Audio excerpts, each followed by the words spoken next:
Hey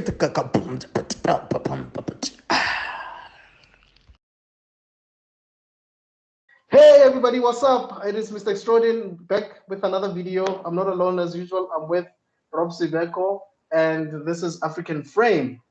We are still continuing with our Quentin Tarantino movie series, and this time we want to talk about Kill Bill. I believe Kill Bill is the which one is it? Is it second? I believe so, yeah.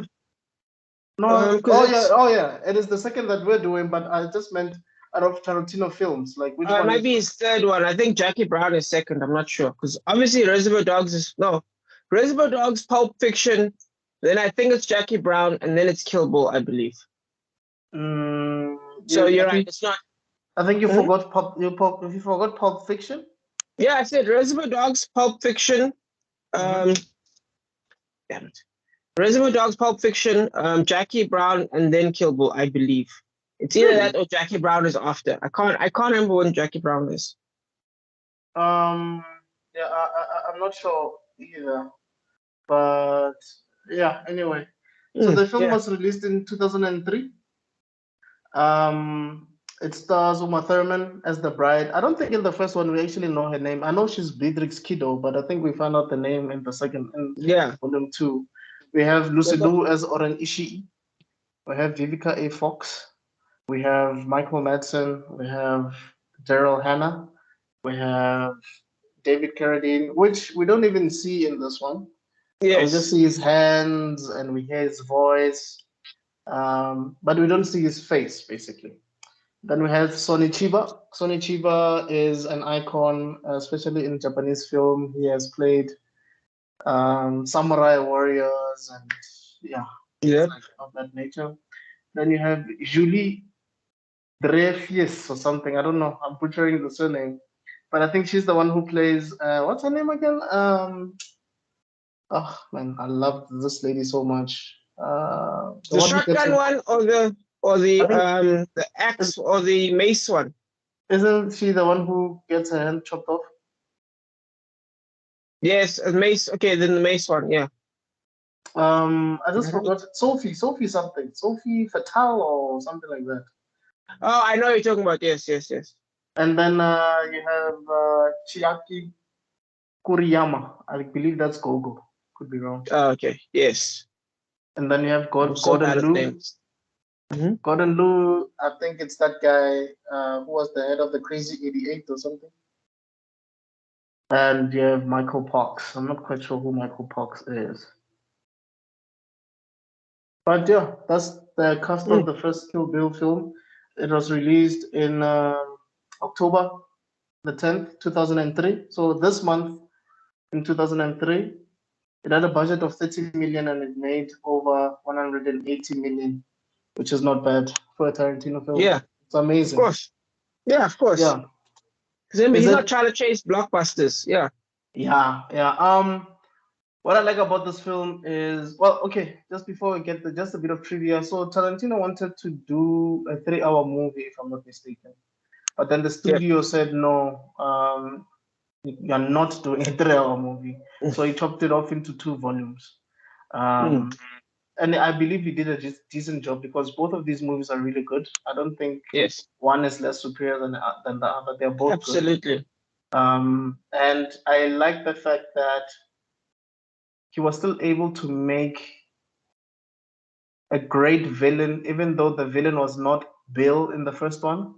He still made that villain a pretty decent villain, if that makes sense. Oh, no, fantastic one. Lucy Liu was fantastic. Yeah, as Oren Ishii. Yeah, so it's basically a revenge film, but doesn't necessarily feel like a revenge film, like a typical revenge film, if that makes sense. Because usually when we do movies, there's a hero's journey, right? That we are mostly familiar with, where the hero does something, has an obstacle in their path, and then there's maybe a training sequence or training montage or whatever. Then there's a love interest, and then at the end they fight the villain. But in this case, it's nothing like that. This person was already a master in martial arts. She was actually a member of the people that she's fighting against. Yes. And so that is different because usually, it's a black and white, good versus bad film. Mhm. But she was one of the villains. She was an assassin. Yes. Yeah. And I think that was an interesting take. Yeah, I think the way he told it was what made it special, definitely. Because there's one thing Tarantino always talk about is about making genre films, and I feel like it still manages to fulfill a lot of the genre conventions. I wouldn't say tropes, conventions, the rules to make a genre thing, like John Wick style, while kind of sprinkling the story backwards. So you kind of find out things along the way, as opposed to, having to see everything in one big go, while at the same time being pretty intense. I mean, that Vivica Fox fight scene is fantastic. I mean, just the way they set things up is pretty great. Yeah, no, I agree with you. You're right. I think it's you could correct me if I'm wrong, but writing a story that starts from, I wouldn't say from the beginning, but it starts from I guess the middle, and you now have to sort of pay attention and sort of put pieces of the puzzle together by yourself as you're watching. It is quite interesting. I just don't know how one approaches such a project, how they write these things, whether they have the story figured out in their heads, but they decide to, put these bits and pieces together in different parts of the movie. Definitely Or that Tarantino already had, since he wrote the script already, like he already had a clear vision of what he wanted to do. But you listen to some of the behind the scenes stuff, talking to Uma Thurman and kind of figuring out the different characters, you realize that Tarantino basically had a skeleton, and then he was just willing to kind of take in people's advice. Like the idea of her wearing a bride's outfit, that was Uma Thurman's idea. Like, because he already had Uma Thurman in mind as he was writing the script, basically. right. And then, this blew my mind because I always thought Shanghai Noon came before Kill Bill, but I guess not, because it turns out he was watching Shanghai Noon and he saw Lucy Liu and was like, "Holy cow, she's amazing!" Because he wanted to make her Japanese 100%. But he was like, "Lucy Liu is so good at this. I'm going to change that entire character, make them Asian American." Obviously, that whole big scene where she cuts the guy's head off and is like, "If you disparage my heritage even once, you know what I mean, I'll cut your fucking head off." You know what I mean? Yeah. So that stuff is improvised along the way. But if anybody wants to, if anybody has anything to say, no, it's the time. Yes, exactly. Absolutely fantastic the way he manages to, because I think there's something that Tarantino touched upon that I think is brilliant, and that's if you love storytelling enough, like if you're obsessed with it, you can't help but write a good story, because yes, he had a script obviously in mind in the beginning, but then because he could deviate for it and come back because he's so passionate about it. Right. You know what I mean? Yeah. Right. And, like, for example, I actually think he low-key decided to tell the dramatic story of Kill Bill backwards. Like, because there's something Zack Snyder talked about once, well, the writers for 300, about how the character of Leonidas has a straight line story arc. Like, some people's character arcs will go up. God into the Galaxy is a good example of, like, you kind of see Peter. Is it Peter? Is that his name? Peter Quill, yeah. Yeah, starting at a certain level, and then like being all careless and stuff like that, and he kind of becomes forced to care. Whereas if you think about, at least in the first Kill Bill, it kind of changes in the second one, where in the first one, she's just cold-blooded from beginning to end. She's still got her conventions and her rules, but she just straight all the way through. You know what I mean? And but the flashbacks of her, like, is it in the first or the second movie where she finds out she's pregnant? That flashback with the shotgun girl. I think it's the second one, because the second one basically shows you what happens, because it was a whole wedding rehearsal, and we see that no, it must have been, was it the first one? I think it was the second one. I don't know, because I know the cartoon mode as well. I think that's in the second one as well. So yeah, I think it's all the second one. So you really do get little sprinkles, but it's all just a perfect straight line. Technically, one could argue Naruto is kind of the same in the way that the actual Naruto's arc with his talk no jutsu is a straight line, but it's everyone around him who changes. The only difference is this one, everyone around her dies. Right. So I like what you mentioned. That well, let's just talk about the casting choices. I think nobody was miscast in this movie. You did mention Lucy Liu. I mean, Lucy Liu at this point was having a great trajectory in terms of her career. I mean, she had done, like you said, I mean, okay, she had done Charlie's Angels, and then I think she did, like you said, Shanghai Noon. Obviously, she was doing Ellie McBeal for a while, and Exactly. so she was basically on a high. Yeah, I and mean, she also did Charlie's Angels Full Throttle. I think probably after Kill Bill. yeah, I think after and then at some point, didn't you do Afro Samurai, the second one? Yeah, she did. She did. Yeah. What And then else she did she did, do? Elementary, the Sherlock Holmes one. Yes, and then she was also in Men of the Iron Fists with the RZA. Yeah, yes. Um, I'm assuming that's because Tarantino and thing. You know what? Let's keep working together. Yeah. Tarantino was involved in that movie. I'm not sure the specific role he was in. I don't think he was the director. No, he wasn't the director, but he was involved. You're right. So yeah, man, it was. I mean, she stellar performance, stellar performance. So anyway, the movie. I don't even remember how it starts, to be honest with you. I do know that she was in a coma. It starts with basically, okay, it's intense. Okay, it starts with her like all with blood all over herself. She's wearing the wedding dress, and then she's like trying to say something, and she gets shot in the head. Then it cuts to the hospital bed, and you find out she's been in a coma for years or something like that. Yes. And some guy has been like abusing her in her coma state, which is messed up. Right. And yeah, doesn't she like wake up by like biting his tongue off or something like that? I think she gained consciousness, but still acted like she was still in a coma. Because I think she started figuring out what this guy was doing to her. And then she's that cool scene where she's like, okay, move your big toe. And yeah.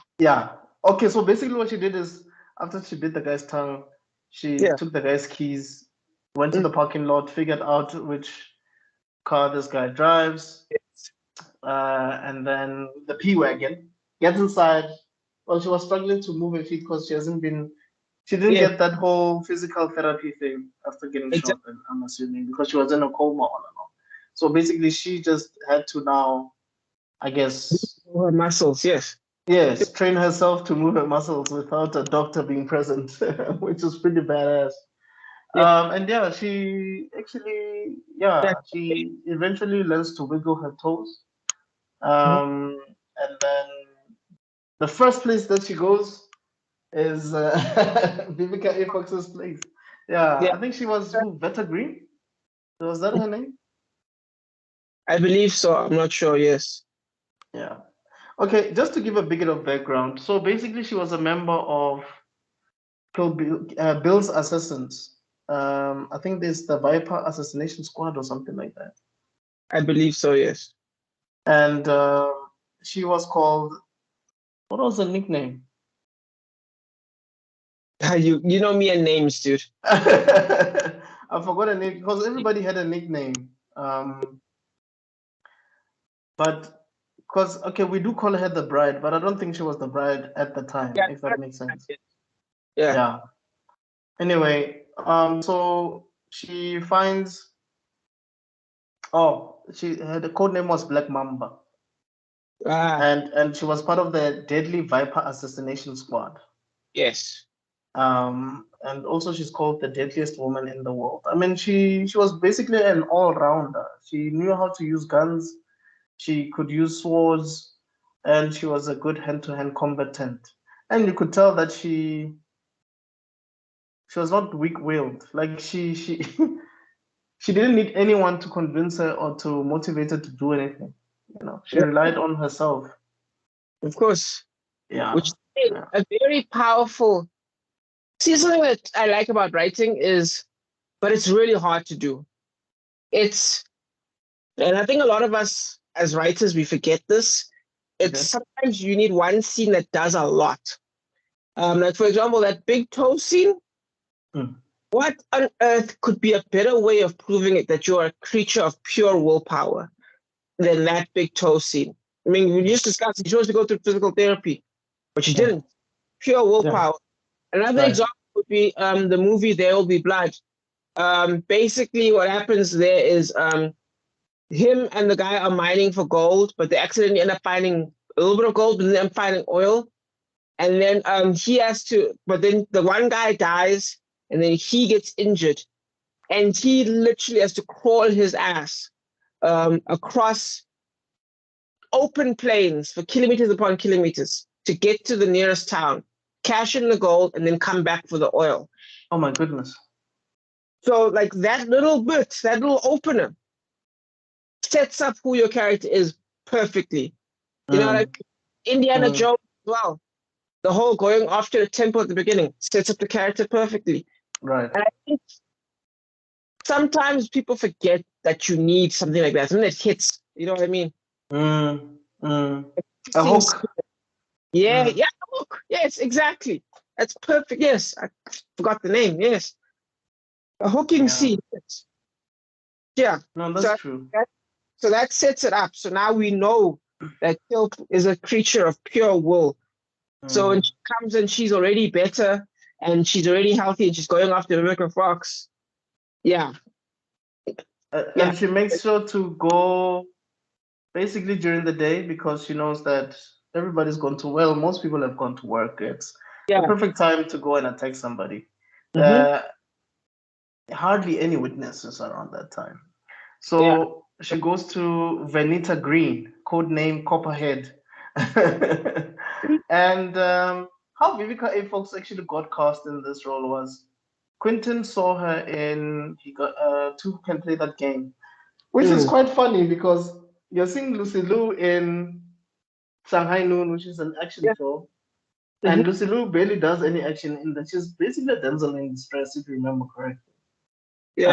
For the most part.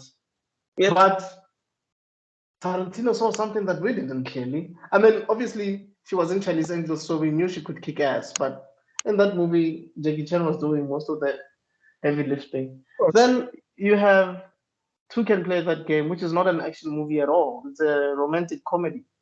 But again, Tarantino saw something. So you could tell that Tarantino looks for, and I could be wrong, you could correct me here. No, he looks for stellar performance. Yes, because he knows that he can use an actress or an actor who is really good at acting to do whatever he wants them to do. Yes, it's kind of like soccer. When you watch Lionel Messi play, you see his highlights. When you see him like dribbling through someone and he scores a goal, there's a reason why Messi is like one of the greatest people of all time, and like Ronaldinho, who even though is one of the greatest players of all time, just doesn't have the same acclaim because a lot of Messi things lead to goals, and in a way, that's kind of how acting is. It's all cool that you can cry on cue, but if you don't cry on cue at the right speed to produce X, Y result, it doesn't mean anything. And what's his Tarantino? No, he basically studies it because he acted a little bit and he knows what it means to have proper timing. In the same way that a comedian can tell when you have good comedic timing. Right. It's his passion. He's an actor's director.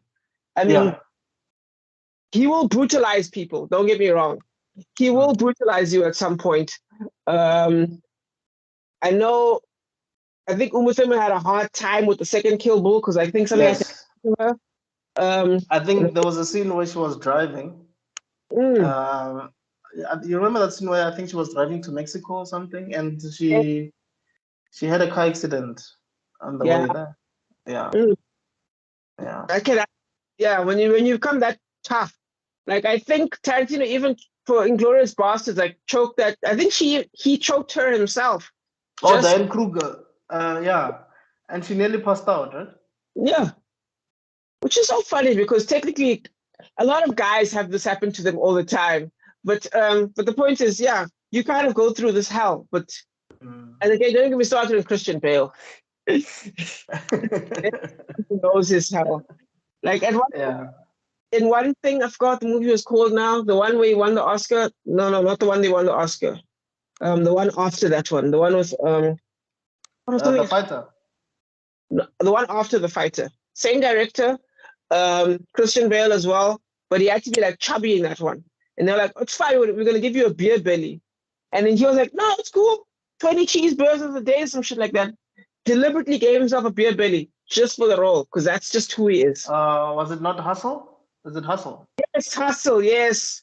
With the FBI, with Bernenthal. With Bradley Cooper. Yes, Bradley Cooper, Bernenthal, and Jennifer Lawrence and Amy Adams. And Jeremy Renner. Brilliant movie. Brilliant movie.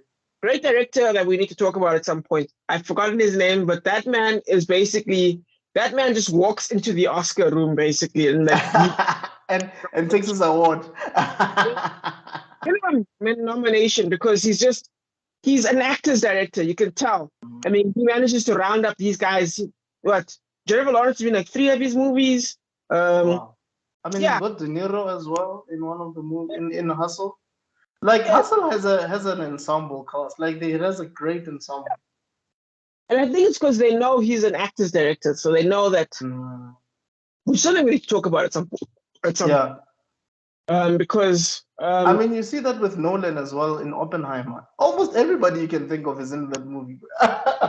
Almost everybody. True. Because they know they get an opportunity to pull off something amazing, definitely. And then there are times where directors where they just get to play almost. You kind of get to chill in the room with the person and kind of hit something special. Like I think David Fincher is obviously brutal to actors. You know, having to dig deep, right, and pull out an emotion, and then be told you 14 more times. That's brutal for an actor. Whereas Scorsese, who's like, okay, you guys know what the script is about, right? So we're gonna rip this up. Okay, go for it. Or like Coppola. I feel like Taika Waititi is like that as well. I could be wrong, but that's the vibe that I get from him. That's an interesting one, actually. I don't know. Because clearly with Ragnarok, I mean, not Ragnarok, what was the last one he did? Love and Thunder. Love and Thunder. Something clearly went wrong there. And Chris Hemsworth wasn't happy. And so I don't know. I feel like maybe he's like that when it's his personal projects, like Jojo Rabbit. You know what I mean? Which is a movie maybe we should touch on because that is a brilliant movie. I mean, the first 30 minutes I was like, what the hell is happening here? But as you keep going, you're like, my goodness, what an amazing movie. It's like reading a book. Yeah. Cool, that sounds great. But now apparently people are roasting the new one, so I don't know what that's about. The new one? Yeah. His Waititi movie, the one where he's like a New Zealand soccer team or something like that, or some Pacific Island soccer team, and they just have to score 1 goal. They can just do that, then they'll be happy or something like that. It's a comedy. Oh, you've heard of it? Yeah, apparently it's not doing great on Rotten Tomatoes. So now everyone's like, has Waititi lost it after Love and Thunder? What's going on? Dude, being a director is tough. Yeah, being a director is either hit or miss. I mean, it's basically M. Night Shyamalan or Ryan Johnson. M. Night. It's M. Night right there, yeah. Because M. Night is like, it's like good movie, flop. Good movie, flop. Good movie, flop. Good movie, flop. Some of the worst movies you ever seen in your life, and you're like, how can someone who made The Sixth Sense. Sixth Sense be making the Split. No, don't even start on Avatar. Yeah. That was the worst movies of all time. How did he do that? That took effort. Why do people say that? Was it that bad? Did you not? You watched it, right? I watched it. I watched it. Okay, come on. As a writer, there's a scene where like, okay, did you watch a TV show first or did you watch a movie first? I watched the TV show first. So you did watch TV show and you liked it. Yeah. Okay, so then book one, right? Ahsoka and the other chick, right? Mm. That was a cool moment of them like bonding, and then it kind of has a tragedy for Ahsoka. You mean the moon spirit? Yes. Mm. In the movie, they're like, her and Ahsoka became good friends. Oh, you're not going to show us anything. Oh, great. We'll just take your word for it.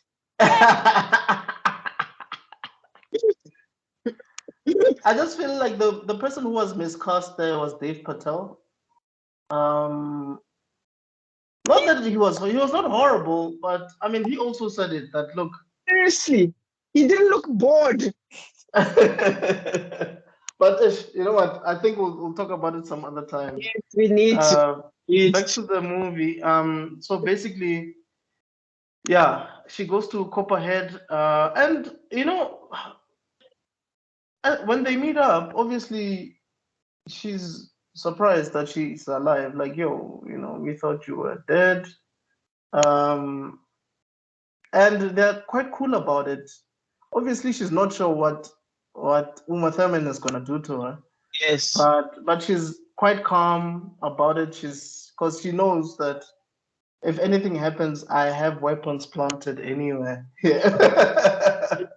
So I'm ready for anything, you know. So she makes a coffee or tea or something, and they keep talking. Mm-hmm. And then the baby comes in. No, but I think the baby comes in after they drew their weapons, right? No, I think what happens is the baby comes in, they fake it, right? The baby's about to go to school or something like that. So she goes to school, if I'm correct. Wasn't she back? I think she was back from school. No, I think what happened, she was going to school, which is why Uma Thurman was going to attack. And then she came back. And that's why I was shocked the kid was back. Oh, okay. Okay. Yeah. So, it was a quick fight. Definitely, like, Vivica Fox was going all in. Like, she threw her whole body into that whole thing. Like, crazy energy. I think, like with the pot and the knife, that was some old school kung fu right there. Like, that was some well done. But you see, I think at that time, the Paul Greengrass's Bourne films had probably been released. Probably Bourne Identity must have been released at that time. And even Bourne Supremacy, I think. I could be wrong there. No, you could be right, but at the same time, no shaky cam. And the camera was not as... There were wide shots, no shaky cam. Yes. But I agree, lots of cuts, lots of energy. But Paul Greengrass's shaky cam, which, by the way, is good shaky cam. Let's not put him under. Because he has purpose to a shaky cam. There's an art form to it, where you feel it. Whereas other people are just doing it to slow down things. Like Jackie Chan even talks about... to hide clunky choreography or whatever you want to call it. Exactly. Jackie Chan talks about if you can't fight, you do lots of cuts and you do lots of close-ups. If you can't fight, you don't fight. Yeah. Right. So the reason I mentioned Paul Greengrass is actually this thing of using whatever you find next to you as a weapon, not necessarily. Yeah, because I mean, using a pen. Yeah. You know, a pen versus a knife. That was something else. I mean, old school kung fu movies do something similar, though they put overboard. They'll be like chopsticks. Yeah, yeah, and you buy it. You buy it. You're like glued to your screen because you have no idea how powerful these chopsticks can be. That's another thing. Oh my god, I wonder about kung fu, like modern kung fu, because remember in the old school kung fu movies, they used to hit you twice and then you died. Like which is something I think we're gonna mention in the second volume, because I mean that's how Bill basically is defeated. But yeah, we'll get there. Chick as well. Yeah. Which chick? Oh, yeah, exactly. That was a one-hit KO right there. But yeah. So basically, yeah. I think she wanted to fetch a gun in the cereal box, and obviously, they know each other. They know each other's moves. They know each other's way of thinking. Yep. So obviously, the bride saw it very early, and she threw the knife. It hit her Yep. in the chest, and she Yep. died instantly. Then the child was there watching everything, and she's like, you know what? She tells the child, like, look, um, if you still feel raw about what you just saw now, a couple of years down the line, look for me. Look Yep. for me, and yeah, you have every right to kill me, basically. Yep. Do you watch And Afro Samurai? Oh damn, man! The second Afro yeah, Samurai, they do that. Yeah. and I guess it makes sense because she's doing what was done to her, basically. Yeah. She's getting her revenge, but it doesn't mean that this child should not get her revenge. Exactly. There's no. Yeah. Yeah. There's no acceptable context when it comes to revenge. 100%. Yes. Yes. Um. The next scene. What's the next big moment? So basically, after the pussy work, and then she decides, okay, you know what, I need to go to Japan. Because basically, the idea was to get a Hattori Hanzo sword. Yes. Yes. Yeah. But I feel like we missed a very important scene. So basically, while she was in a coma, Daryl Hannah, the lady with the eye patch, she Yeah. pretended to be a nurse and she was whistling at the hospital.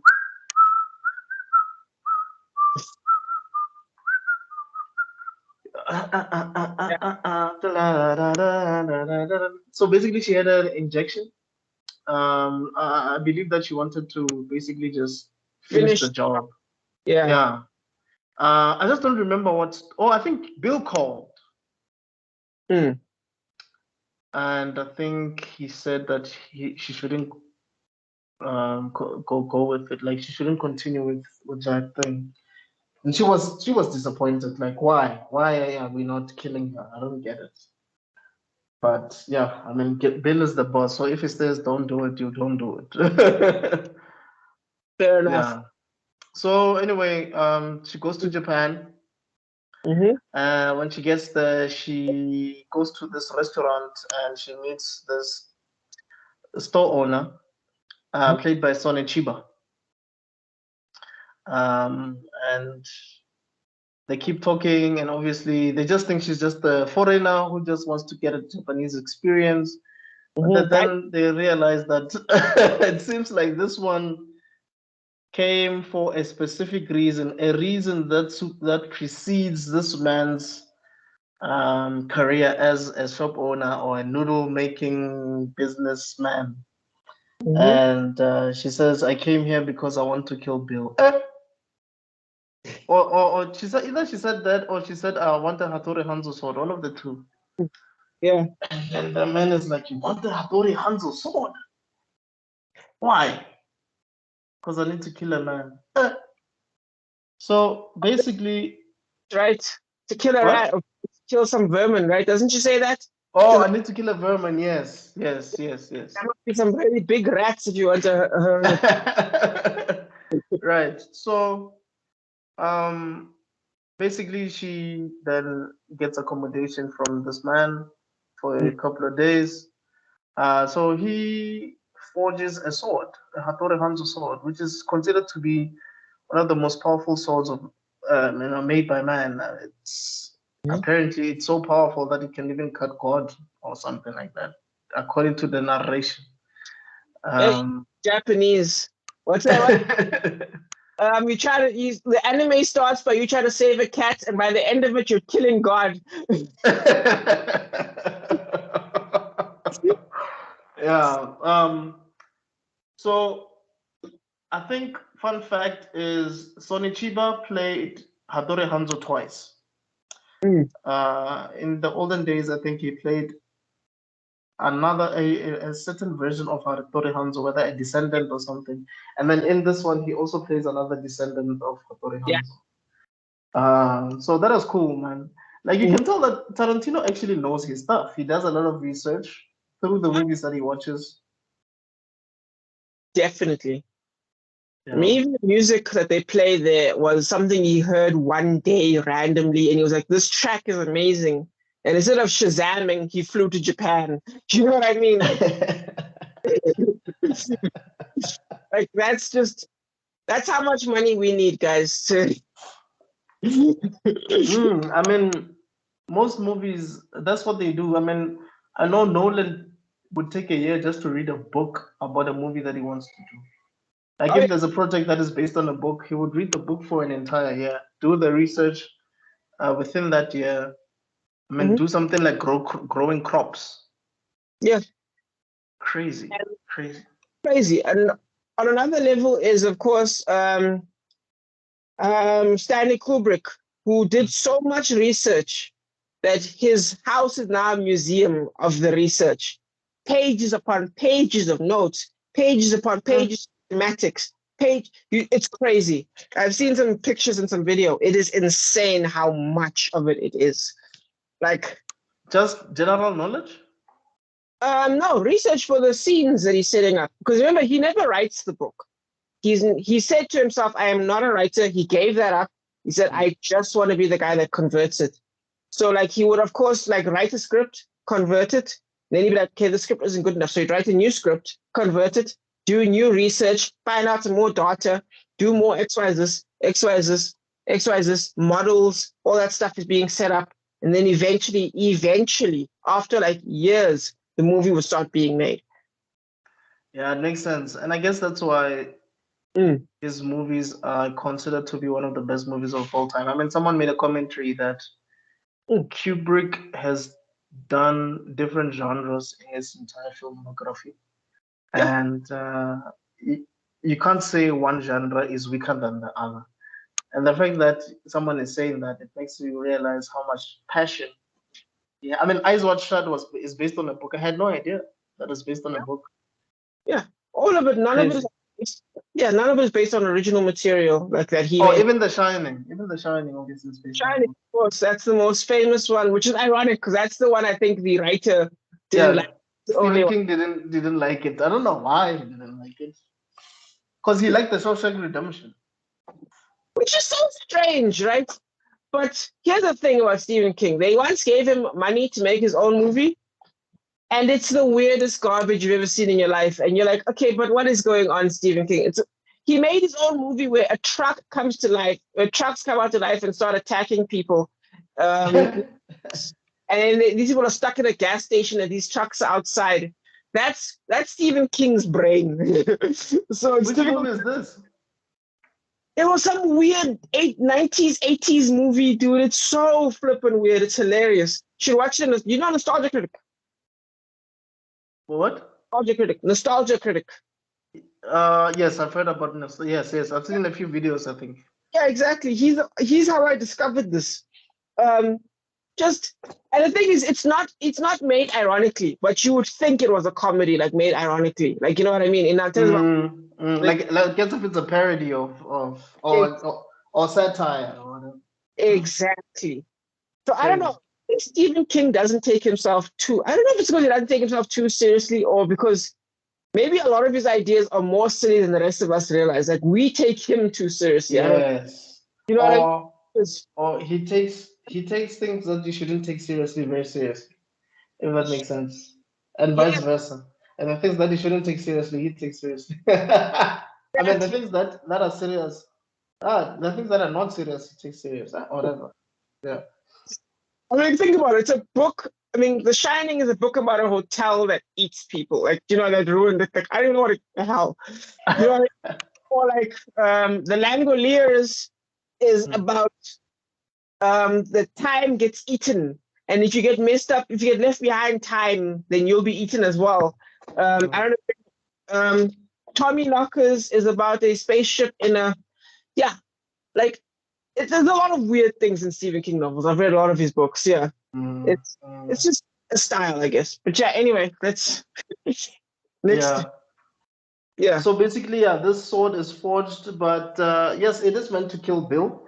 But now that this sword is made, which is something that Hattori Hanzo has not done in a very long time. He has not forged the sword in a very long time. And we find out that he is actually a master of Bill. He's the last sword that he made for Bill. Funny enough. And anyway, after that whole thing, now she's out for blood. Um, She's ready now. and you know, so now we get a backstory of the person that she's going after, which is Oren Ishii. We discover that Oren Ishii is half Chinese, half Japanese, half American. So yeah, basically that was changed, like you said earlier on. That whole nationality was changed so that it fits Lucy Liu's character because I think she grew up in America, and I think she's Chinese or something like that. And then real life is Chinese, but Chinese American, yes. But now you can't just. Sometimes it's better to change the backstory than try to make someone lie. If you know what I mean. Yeah, I get you. Americans, if you yeah, like if you force someone to try and sound Spanish and they butcher Spanish, and you're a Spanish speaking person, that can throw you off completely. But if you find an actor that happens to have grown in Spain, but you find that they are African American, then when they speak Spanish, you're like, oh my goodness, this guy is convincing, only to find out, no, this guy grew up in Spain, you just didn't know. You know, so it's more convincing. Yes. And I think that's also some of the advantages that we South Africans have, especially the actors. I'm thinking of the guy, what's his name? Let's say Shalto. Aluva. I forgot his first name. I think it's Aluva or something. I forgot. But he used to play Jason on Generations, and he was like the main protagonist in Gomorrah. He was a principal there. The guy can speak Xhosa, can speak English, can speak Setswana. You know, so you can put him anywhere, and he can kill it. You know. Exactly. But also, like you said, Chateau Copley is a good example. In Elysium, he has this Afrikaner accent. Yeah. But when you watch the A-Team, you don't even feel like he doesn't belong there. Like his English, his American accent is on point. Yeah. And even though I'm not a fan of the American version of the Old Boy movie, I thought that posh British thing that he was doing was pretty funny. And I enjoyed it a lot, man. Oh, he did British as well. Yeah, in the movie Old Boy. I haven't seen that one. Okay, watch the original Korean. Don't even watch the American one. Not worth it. But definitely one of the best movies of all time. But yeah, we did say we're gonna do remakes in the future. Oh yes, we should. Yes, definitely. That's gonna be a thing. Because you made me think about Death at the Funeral. Like the American version is Death at the Funeral. Yep. The American version is a frame by frame, word for word version of the British. They even get what's this actor? Peter Dinklage, who was in the British to be the American, and I'm like, wow. Two different performances, which is interesting. So yeah, we need to put that in there. Yeah. You can tell.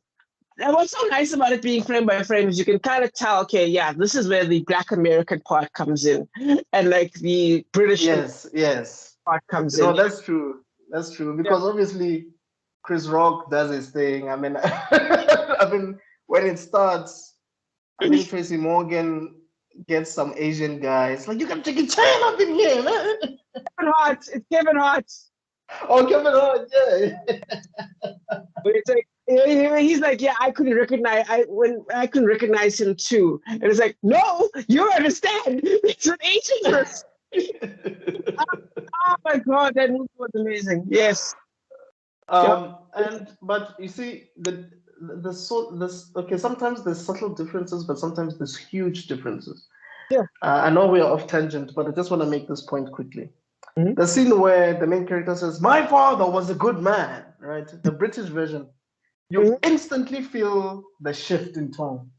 You instantly buy the moment because that whole movie was about, his arc was about him making the speech that he didn't prepare for.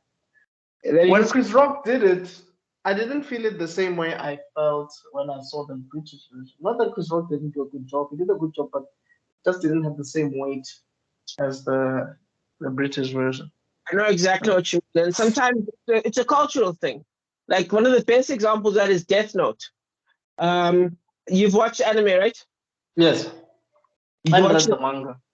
I haven't watched the Netflix one. Cool. Well, you should, just to Okay. be upset. But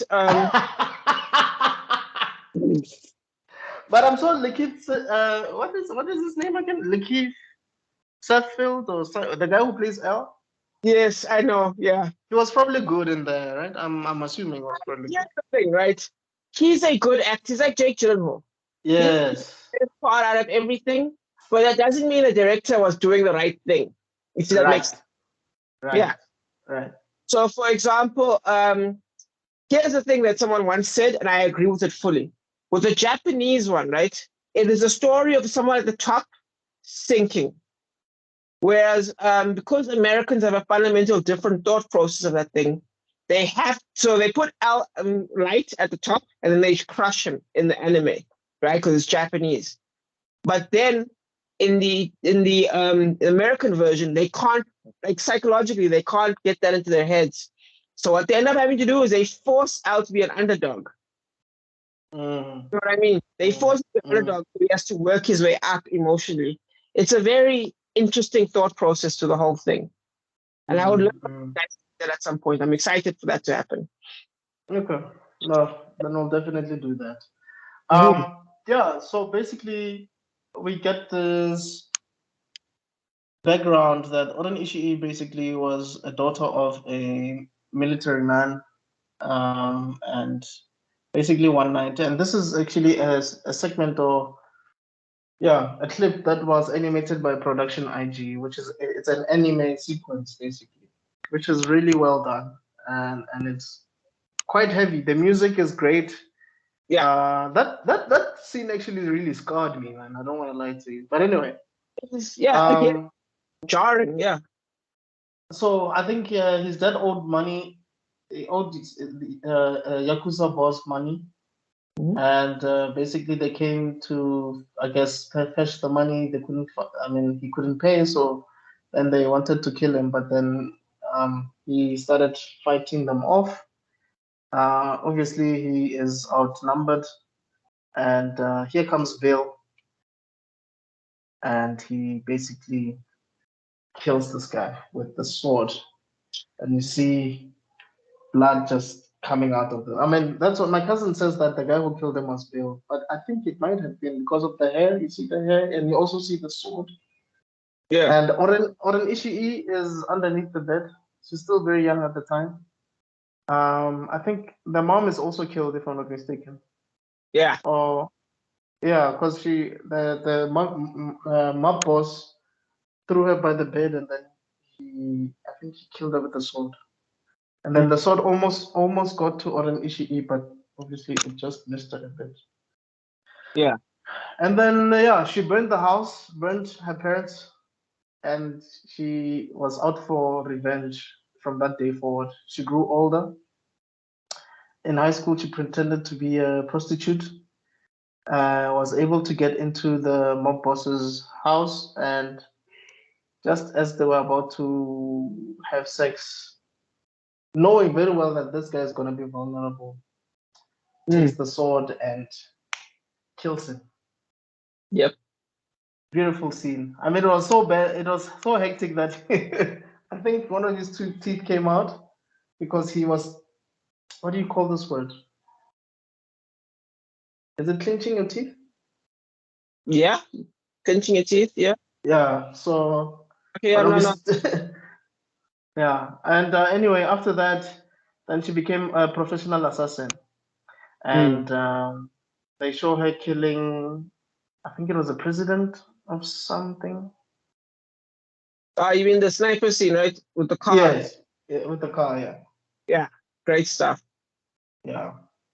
But anyway, she was just giving us background to that. And basically, she was just also telling us that the only way for her to get access to wherever Oren Ishii is to follow Sophie Fatal, which is this half French, half, I think, American lady. Yeah. I just don't remember where Sophie was at the time. I'm drawing a blank on this scene as well. I mean, I know I it's think totally. she was at a club, I think, but she was going somewhere else. So she was fetching her. She was basically chasing after her. That's when she was wearing the yellow, and then they were playing the bumblebee in the background. Yes. And obviously, it's you could say it's paying homage to Bruce Lee's yellow, Yeah, of course it is. yeah, Yeah. yellow attire and Game of Death. Game of Death. You're right. Game of Death. You're right. Not Into Yeah, the Dragon. Game of Death. Yes. and yeah, basically she manages to stop Sophie just as she gets out of the car. Mm-hmm. Make sure to enter that. What's the name of that restaurant? The Crazy 88's home base. Né? Yeah, yeah. So basically, um, she does. Yeah, it's an iconic moment. Mm-hmm. Obviously, when she gets in, everybody's like, "What the hell? Who would do this to Sophie? Who would touch Sophie like this? Are they insane? Do they know who they are touching? This is Sophie we're talking about." Anyway, um, the crazy eight, one of the members of the Crazy 88 obviously tells Oren Ishii that yo, Sophie's out. She's being held by this guy, this or whoever, and so the bride sends a message, chops off Sophie's arm, Mm. blood spilling everywhere. Obviously, this means war. And Yeah. Oren Ishii says something which is a legendary line for me. Mashimana! Which means, I think it means get that bitch or kill that bitch or something. And man, we get one of the best moments, I guess, in film history. Yep. They You went could to. say, pardon? Yeah, I think they went to Hong Kong to shoot this whole section. I believe. Or is Uh, it? I believe so. Yes. Apparently, long sleepless nights, dude. And like Tarantino would like come and be like, "Hey guys, remember we love film." Yeah. People motivated to like keep like stay awake and keep like pushing. It was Yes. tough for everyone. Yeah. And you know, I guess he was smart to turn that scene into black and white because there was just too much blood for the Yeah. time Of and at course. that time because at this moment the bride chops off a lot of legs and a lot of arms and a lot of this and that and the third. It's just bloody, and just as you think that she's about to finish people off, more members of the crazy eight Yeah. keep coming through. You could say that it was like a Scarface scene at the end, Mhm. only instead of guns they're using swords. Yeah. I mean, look, if any of them had a gun, it was over. She could have died. I mean, let's be honest. The movie would have ended right there. True. True. True. That's why Yeah. it's Japan because it makes more sense. Right. You know what I mean? If you say it in America, it doesn't make as much sense. Same thing with Yes. Old Boy in Korea.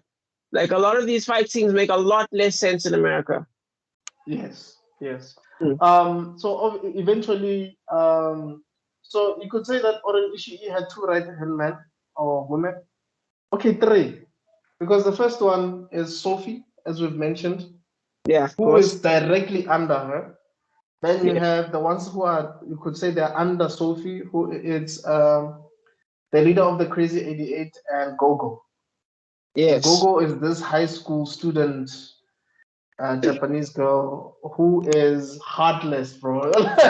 like Gogo is heartless, bro, and she doesn't care. So basically, there's a one-on-one between the two of them, and the bride is basically trying to tell Gogo, dude, I don't want to fight you. I don't want to kill you. Let's not do this. But Gogo doesn't listen. She's too stubborn. She's busy laughing there, and it was an intense scene. I won't lie. It was really, really good. I think it was well choreographed because Absolutely. every swing that Gogo makes, you are at the edge of your seats, biting your nails. You're just Mm. hoping that the bride doesn't catch wind of this thing. Otherwise, like it doesn't really touch her because if it does, she's gone. Yeah. I mean, there's a point where it really seemed like it was over for her. Mm. But I just remember what she did. But she managed to get that thing to It's like a chain. It's like a chain with a Yeah, ball that has spikes on it. yeah, exactly. Like a mace, basically. Yes. Yes. She basically comes up with a way to make sure that that thing goes back to Gogo and it hits Gogo in the head and she dies instantly, right? Or was it a plank with nails or It something? was a plank with a nail. That's what got her. It was a plank with a nail. Hit her in the head, and then that was it. Yeah. Damn. Yeah, that was brutal because you could see blood coming out from her eyes. Yes.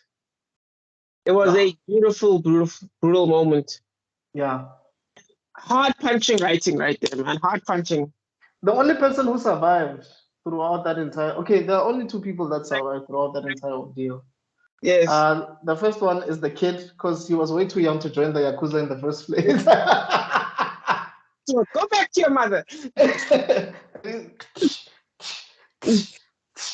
Go back to your mother. And then she goes back and looks at the ones that she didn't kill, and she says, "You have a choice to leave now, but as you leave, don't pick up any of your legs or your hands or anything. Those are mine." You just know Tarantino lost his shit when he wrote that. He was like, yeah. Just lost his mind right there. Yeah, that was definitely a Death Note moment. Yep. I was probably laughing every single time he was writing something. Beautiful, man. So eventually we see her approaching Oren Ishii. But before we get there, I just want to say that part Mhm. of the background story of Oren Ishii is, although she was the head of some Yakuza family, she was Mhm. not easily accepted by Yeah. full-blooded Japanese Yakuza dons. Mhm. One in particular who was very vocal made it clear that, look, we're not going to be led by a woman. First of all, second of all, she's not full-blooded Japanese. What are we doing here? As she was speaking, Oren, Covered in a butt immediately. Let's yeah, just respond to that immediately. No hesitation. instantly runs and chops his head off. And I think the fact that they did the baby footsteps, like, Yeah, hilarious. Is and just great. even how she sort of, I mean, that's why I think she was just showing off her acting chops. She's like, you Yeah. know what? Now I'm not gonna speak in Japanese. I'm gonna speak in English, and Sophie basically just translates. Yep. Yeah, Yeah. That was a nice moment. That was a very nice moment. she was basically just, um, I guess you could say it's a display of power, Yeah. obviously an abuse of power. Mm-hmm. Uh, A more and then, classic technique where the bad guy normally has to do something to show off, you know what I mean? But yeah, quick, well, the setup with the English, with the translating was smooth and slow, but the actual moment itself, the moment of violence itself, it's quick, brutal. and look, I guess you could say maybe I'm reaching, but you could say using an American, speaking in English Mm-hmm. in an American accent towards the Japanese, knowing the history between the Japanese and the American is sort of like a spit in the face as well. I would have said yes. Her speaking her own vernac is a power play. You know what I mean? I don't Mm. think Tarantino thought that far ahead, but I like that idea. Yeah. I don't think he thought that far ahead as well, but Mm. I don't know. It just came to mind now as we speak. I'm like, now that I think about it. Yeah. Could be. So it could be. But anyway, we get to basically the final act where it's the bride versus Oran Ishii. Um, they are in a room that, no, they're outside, but Outside, upstairs, I'd right? say yes. In Uh, one of those, what's it called? Peach blossoms or whatever. Or was Cherry it? blossoms. Yeah, cherry blossoms or snow. I can't forget, but it was like something was It falling. was snow. It was snowing. It Snow. was snowing. Yeah, You're right. It was yeah, snowing. yeah. So basically, it's a duel between these two swordswomen, Yep. and there was that whole thing that the Japanese like that bamboo water thing. Like, pooh. I don't know what to call it, and I don't know what the symbolism of it is, but you see it a lot in anime as well. Anyway, so it's a heated battle, and dude, the whole like that's when the whole sword play comes to play. Because at first, Lucy Liu is super confident that she has a Hanzo sword. So the way did you say she has a sword? I think so, but she's all confident and shit like that. Then it turns out, then she like Thingamajiggy cuts her, and she's like, okay, now you got the real deal. yeah, because I remember there's a part where the bride cuts or Ishii just a little bit, and you see her limping, but she's still, holding the sword. It's a beautiful scene because you see drips of blood. Like this entire place is white. She's wearing white. Beatrix is wearing yellow, and then the only red things that you see are just drops of blood on the floor. Yes. Yeah, and basically Beatrix chops off like just a little bit of the top here. One, two that Ahsoka tried to copy. Yeah. The final slash and then like top of the forehead basically. Yeah. And then Lucy says something like, "Oh, this is the real Hattori Hanzo sword." And then she goes down. And after that, Beatrix basically goes downstairs, takes Sophie, takes her to the hospital, and just pushes her from like a hill or something, and she keeps rolling until she lands into the hospital. Then they see her. Then they put her on a stretcher, or whatever you call it, stretcher. Yeah, and Bill enters. Okay, but before that, they show us what the bride was telling Sophie. And then she was like, "Look, I have a message for Bill." I just don't remember what she said. Hey, dude, I watched this such a long time ago. I don't remember the message but either. I think it was around we could say something like, "I'm not dead, I'm alive. And I'm out to get you." Yes, yeah. Yeah, I'm gonna come and sort you out. And yeah, Sophie was pretty much upset because she had failed Bill, and she was crying, and Bill was like, "No, it's okay, Sophie." I just don't remember how it ended, but I think he alluded to the fact that the baby's alive. So I'm not sure. Possible. Gosh, I can't remember the after credit scene or the final scene, not the after credit scene. Marvel properly happened yet. But he did say something that would basically give us the impression that there's a part 2 coming. There's a sequel coming.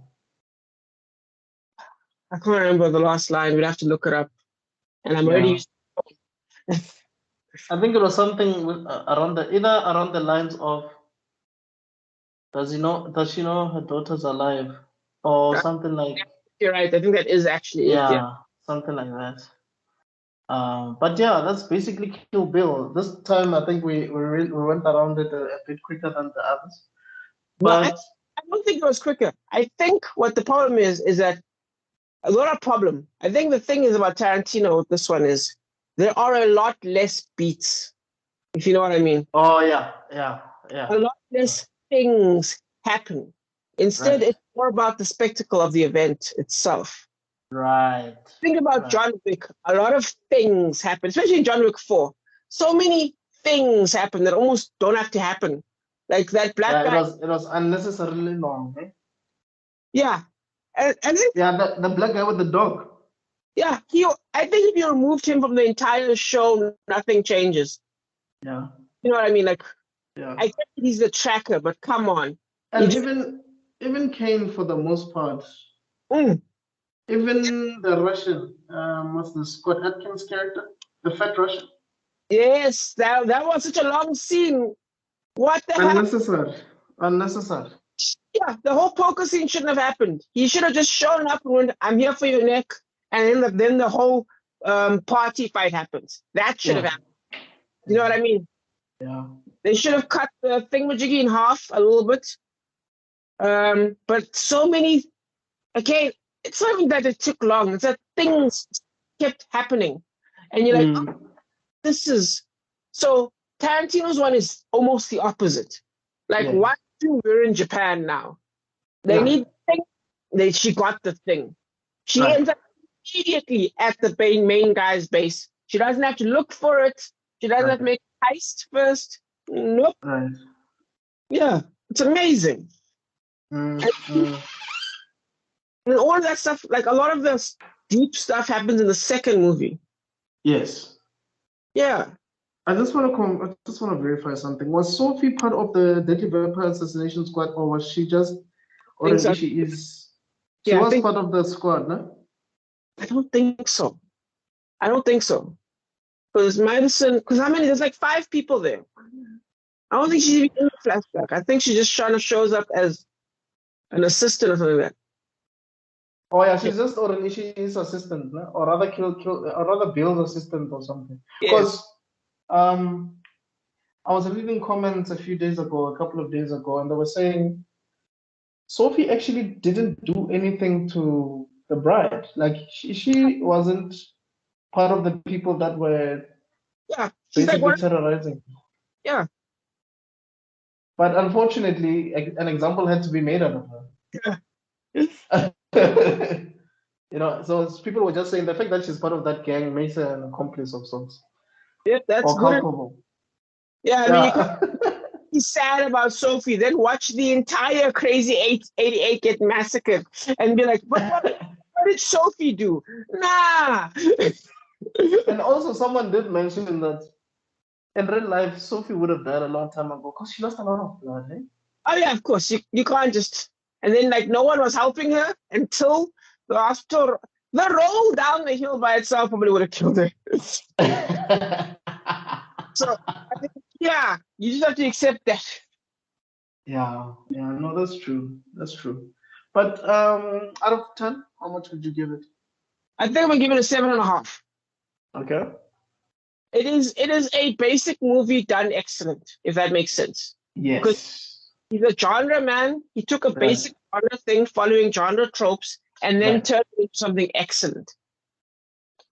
So yeah. And also, you know, it's something that we didn't mention before, but casting choice of Uma Thurman. Uma Thurman was in Pulp Fiction, and she didn't do any action in that movie. But for her to be leading this movie, that was a stellar performance. That was a stellar performance. Yep, and you see the performance of her. She had to learn how to fight. She had to learn Japanese to make it sound good.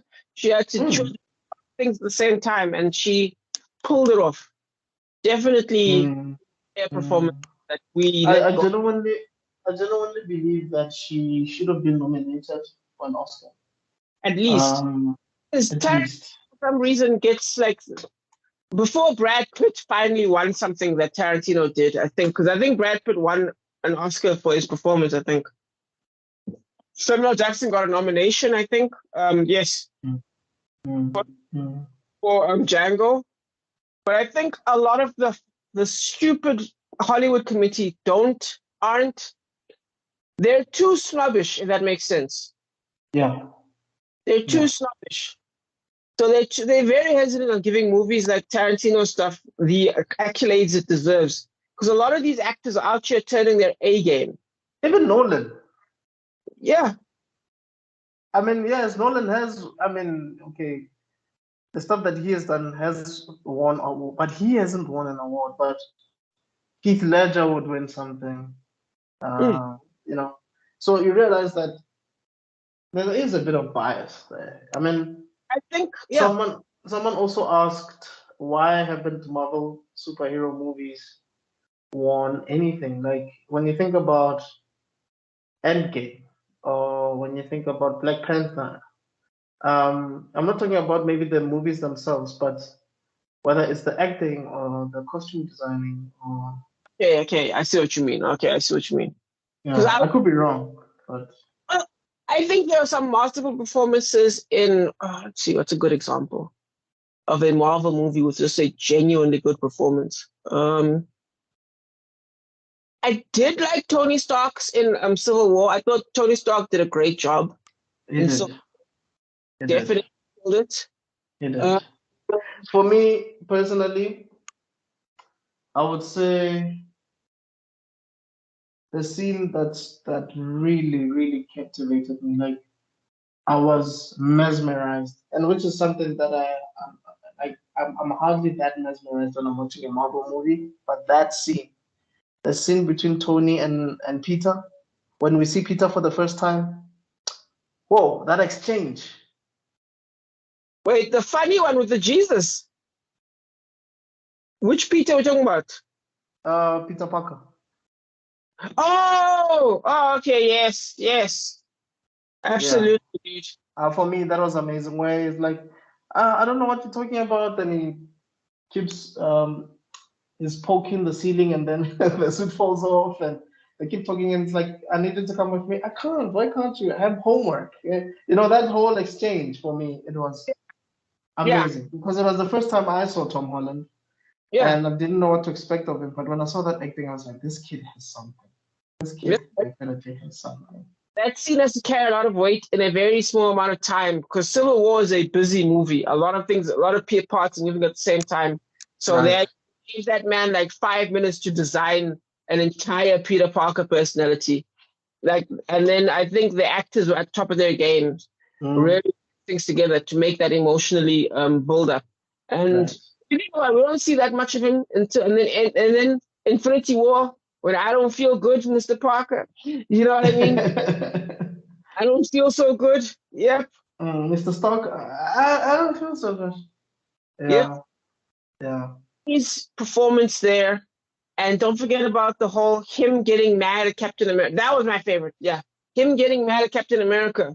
You Oh, in said Endgame. if we fail, we'll fail together. You weren't there. You lied. And and he collapses. Outstanding. That's what I mean by a scene getting the job done. Yeah. Like, it's not good enough for you to be like, I can cry on cue. No, it's got to get the done. And that thing grabbed you by the chest and hooked you. That's true. Yeah. And you know, sometimes Tony is a hypocrite. Okay, I think we'll do a Civil War thing. Some Because point. for me, it's like you should have called Cap when you had the chance, but you didn't. But anyway, Yeah. that's a conversation for another day. Yes. I think I would give it an 8 out of 10. It's a really good movie. Mm-hmm. It seems like it's written like an anime, and I'll tell you why. Some of the characters that are introduced, we get backstories of either during a fight or in between, like just after a serious fight. Mm-hmm. So that is anime. That is an anime template right there. Yep. Mm-hmm. Because even how they introduce Gogo, you do get a bit of a backstory about her, even though it's very minimal. But it's like, why are you getting her backstory just before the fight? That's so anime, you know. Yeah. So So it's a for a stranger. Yeah, definitely. So it was well done. It was Yeah. well done. Yeah. That's Yeah. fact of love of film, but yes. Yeah. So yeah, guys, that is Kill Bill. The first one we're gonna be doing the second volume. We won't be doing it next week. I think we'll probably do it the week after. But yeah, let us know your thoughts. Did you like Kill Bill? Have you watched it? And if you have, is it something that you would still enjoy to this day? Do you think that it still holds up after all this time? Do you have a favorite moment? Do you have a favorite scene? Do you have a favorite quote? Who's your favorite character and why? And yeah, we'll definitely see you guys on the next episode. Yeah, 100%, man. All right. G. All right. Cheers. Always a pleasure.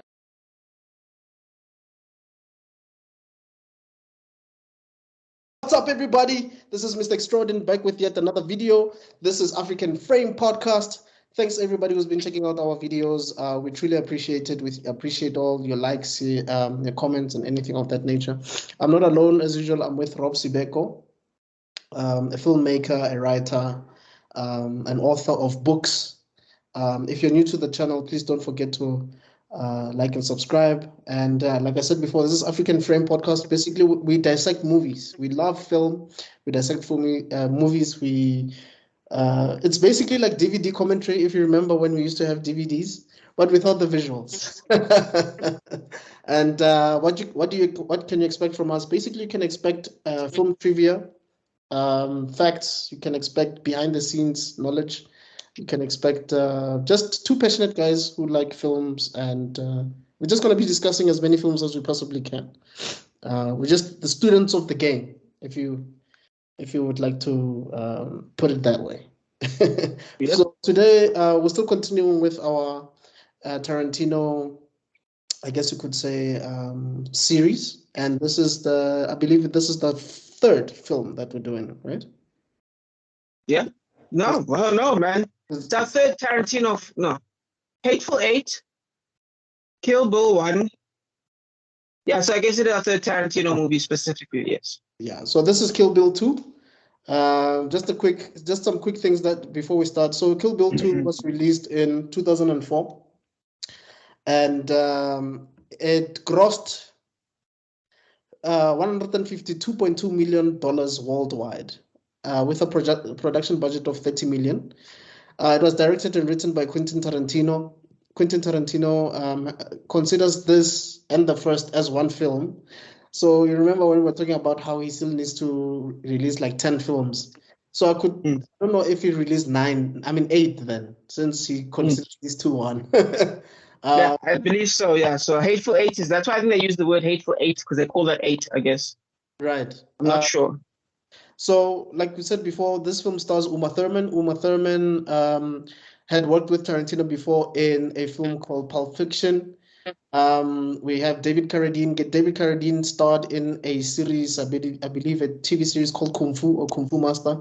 Michael Madsen has also starred in a Tarantino film called Reservoir Dogs, and he's also in The Hateful Eight. Daryl Hannah is an actress who was in that movie by Ridley Scott, the cyberpunk film Blade Runner. Blade Runner. Gordon Liu was in, I think it's the 36 Chambers, which is a martial arts film. And then you have Michael Parks. I'm not too familiar with Michael Parks, to be honest. But yeah, he is. I mean, he sadly passed away in 2017, but he was an American singer and actor. I guess he's one of those guys that was a big deal back in the days, you know. So yeah, that's basically Kill Bill season 2. Kill Bill part 2 cast. Season 2, yeah, it works. Some of the information that we can gather from this film, yeah, before we get into it, yeah. Yeah, man, is there anything that you want to add on to that? Nope. Okay, cool. That was perfect. I liked this. I'm happy to jump in. Cool. So yeah, I believe the film starts in, basically it takes us back to the bride. I think they were preparing a wedding with at the time. That's not the exact first image.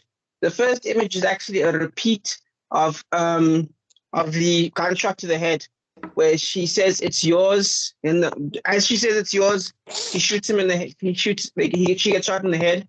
So they repeat that opening scene from the first movie. Yes. And then then they do a recap. By the way, all of this is in black and white. They do a recap with that Uma Thurman in the car, and it's very interesting actually. Right.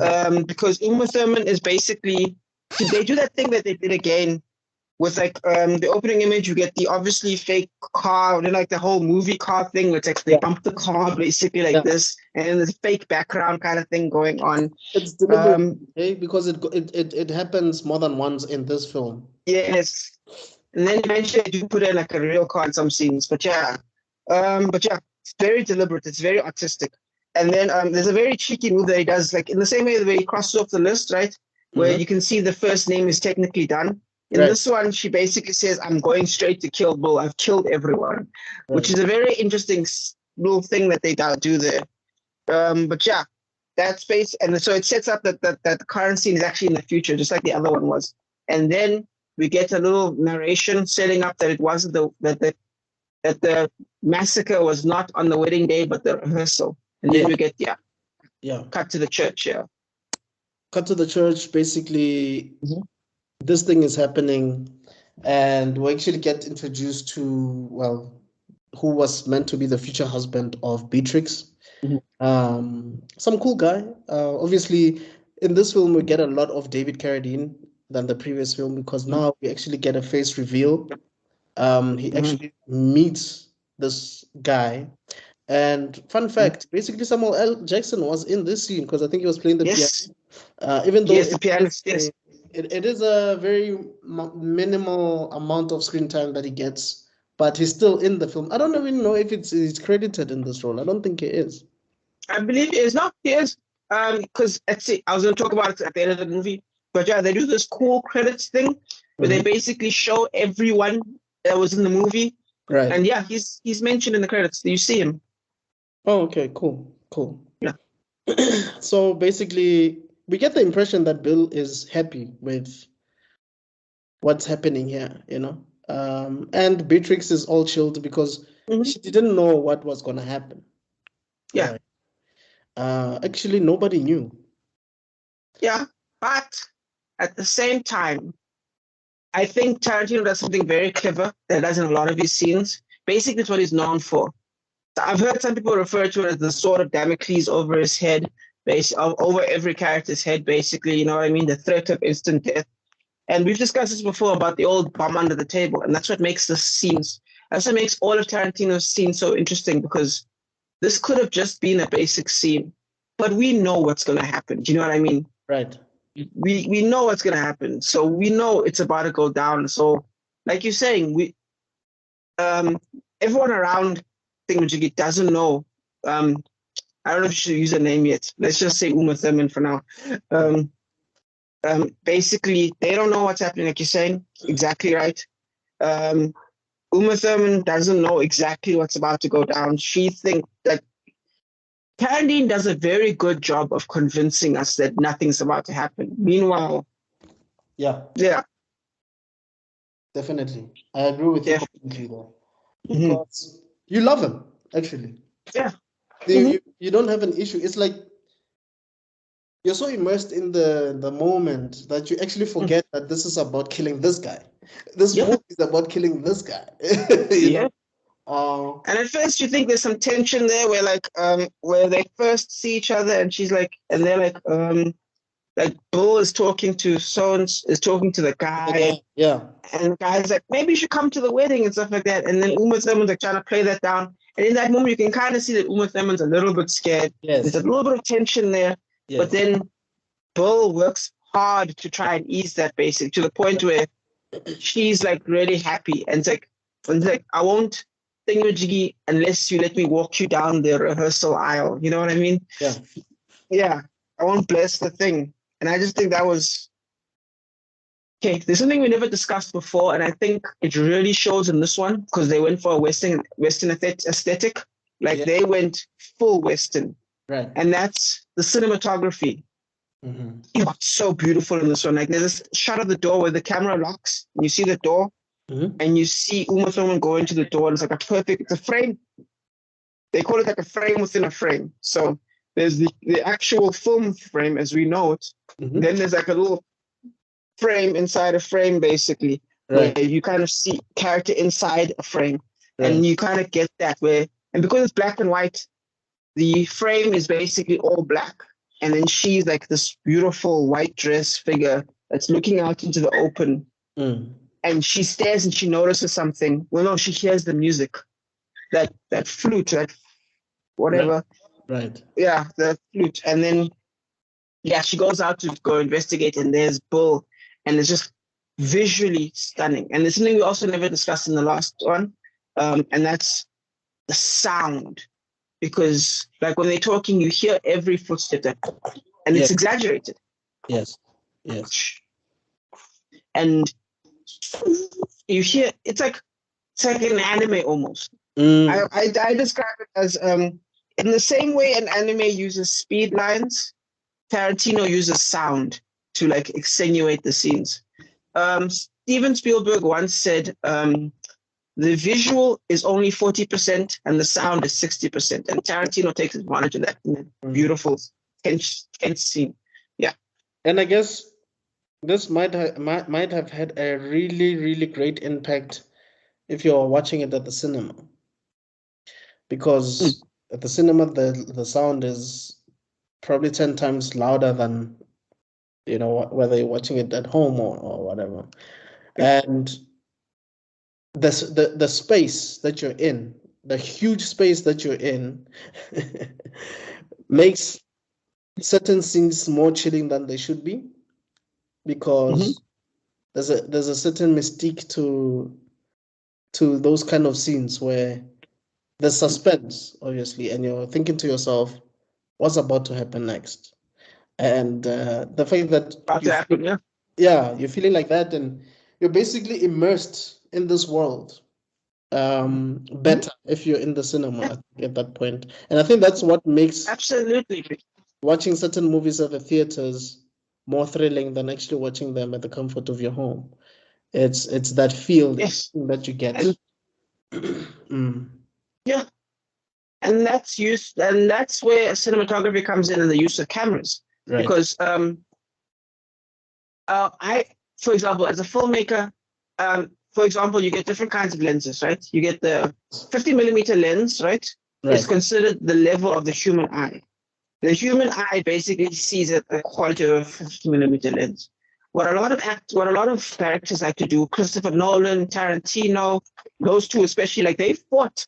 I don't know if you remember this, but they basically fought for like those limited edition cameras. The ones that really shoot ultra wide, those Lawrence of Arabia cameras. And now recently, Christopher Nolan and the Mission Impossible movie were fighting for IMAX because they were also using the ultra wide cameras. Yes. We're talking Lawrence of Arabia, Ben-Hur.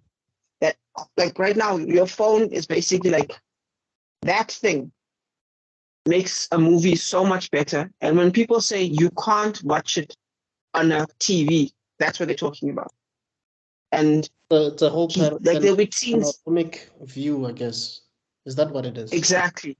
Right. Yes. And then you'll see like where like she's walking across the room and the camera walks with her in that panoramic, and it's chef's kiss. Yeah.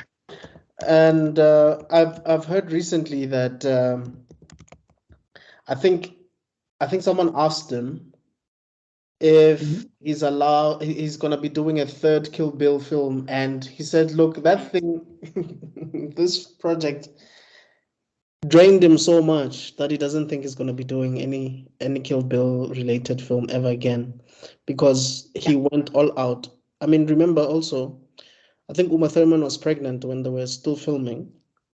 So I think they took a break for like 4 months. And then after 4 months, then they went back in.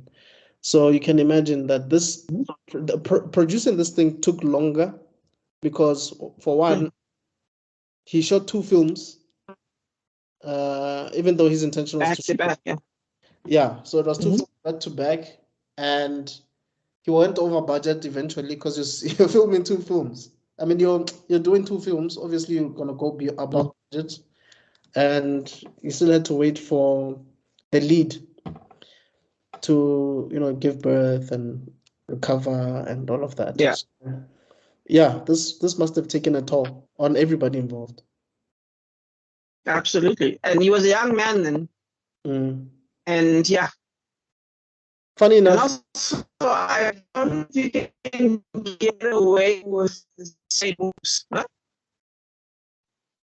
Sorry, please repeat that. You cut off for a second. Can you see me normally?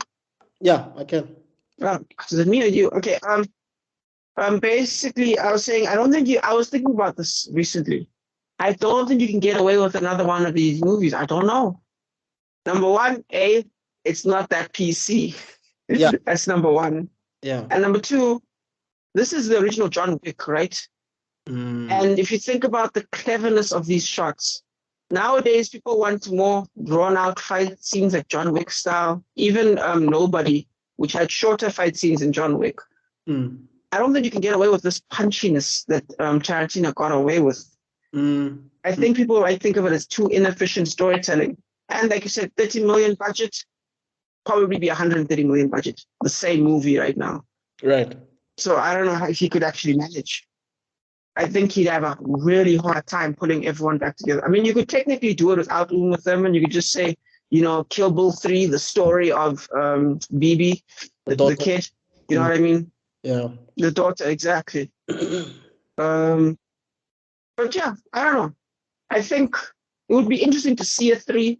Like right now, like Rush Hour, apparently Mel Gibson has basically said yes to Lethal Weapon 5, and now Rush Hour 5, or what number is it on now? 4? 4. Yeah, that might be happening. So all these 90s movies that would be unacceptable today, I'm curious to see what happens. Yeah, look, I think some sequels yeah. Some sequels are not necessary. Like for me, I feel like for me personally, the first 3 Die Hard movies are the best ones. Die Hard 4 is a decent one, but it's not as good as the first 3. So I think like Bad Boys 3 for me, it was a letdown. Oh, definitely. So definitely. So some movies, I think they shouldn't have sequels, But I guess it depends on how treated. I mean, when you look at Terminator 2, which came out, 6, 7 years after the first one, it was amazing. Yes. Yeah. So yeah, absolutely. It depends on how it's handled, Yeah, maybe it's the whole Steve Jobs treatment. Like, for example, I'm excited about the Lethal Weapon because technically the guy who wrote the script is the same guy that wrote the old Lethal Weapons.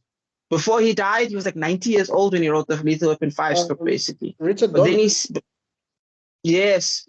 But apparently, Mel Gibson in an interview said, before he died, he said, I want you to finish this.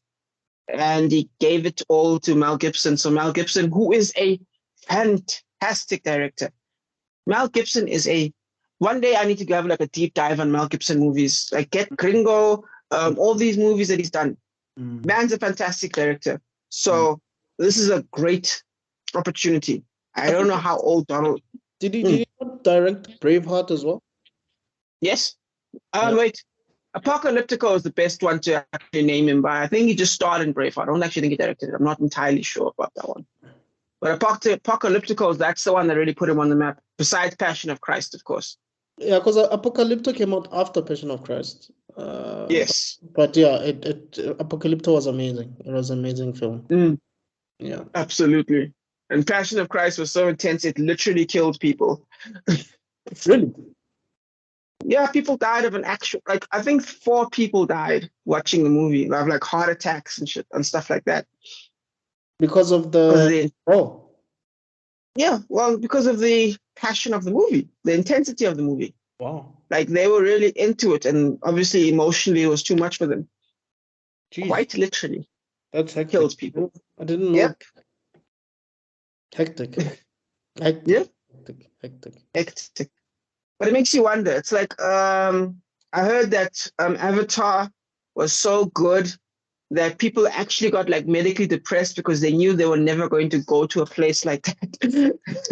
That's crazy. Really? Yeah. Yeah. And then the Truman Show was so good that a new medical condition was called the Truman Show condition because people started to feel like they were in the Truman Show. These are real life effects.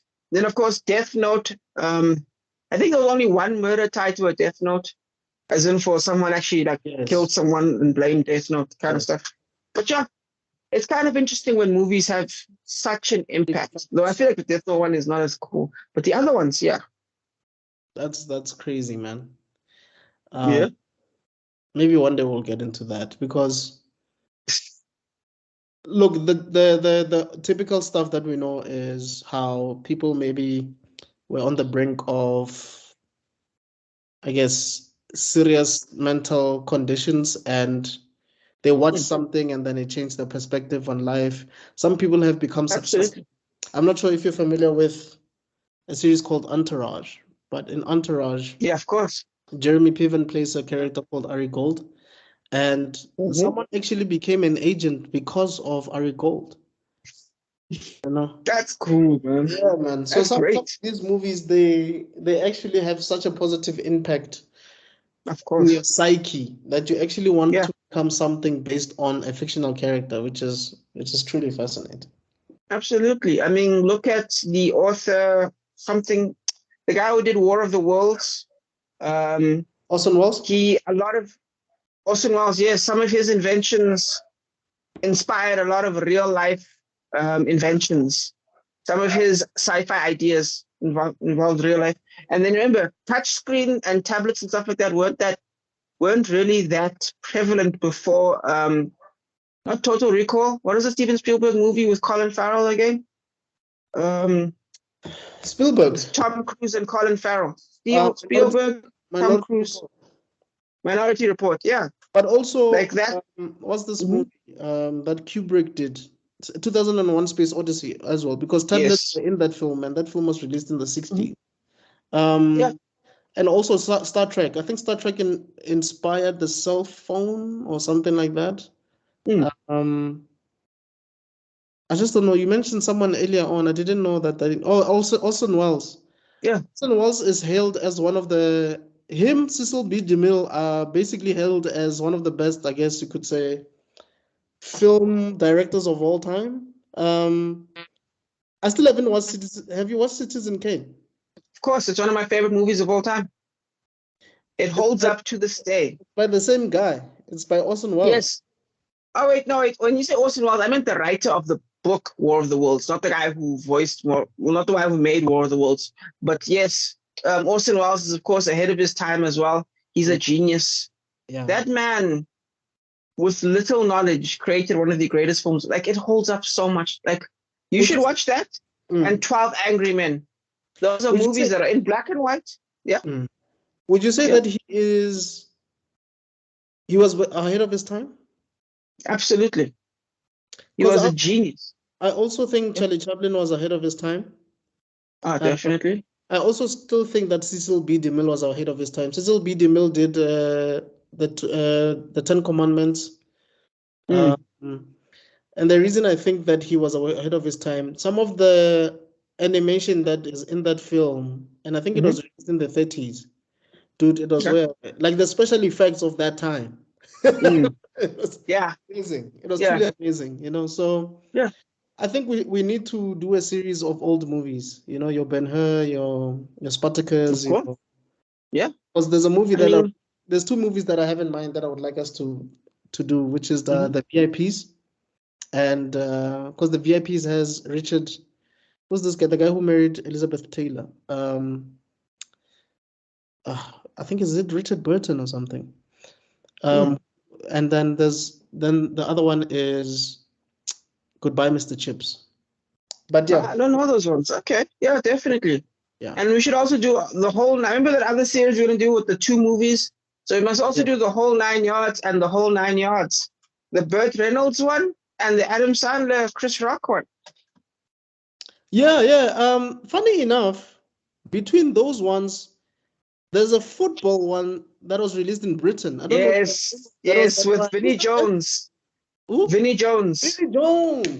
Because was an actual soccer player. It is like shot for shot The Longest Yard. Because what happened was after I watched The Longest Yard, I saw that movie on DSTV, and I felt like The Longest Yard was a ripoff of that one, only to find out that's had a way before, and obviously, but has a supporting role in The Longest Yard afterwards. Yes, we should definitely do that. Yeah, definitely. Yeah, but anyway, we digress. Yeah, we got lost there. Where were we now? So we basically chaos ensues.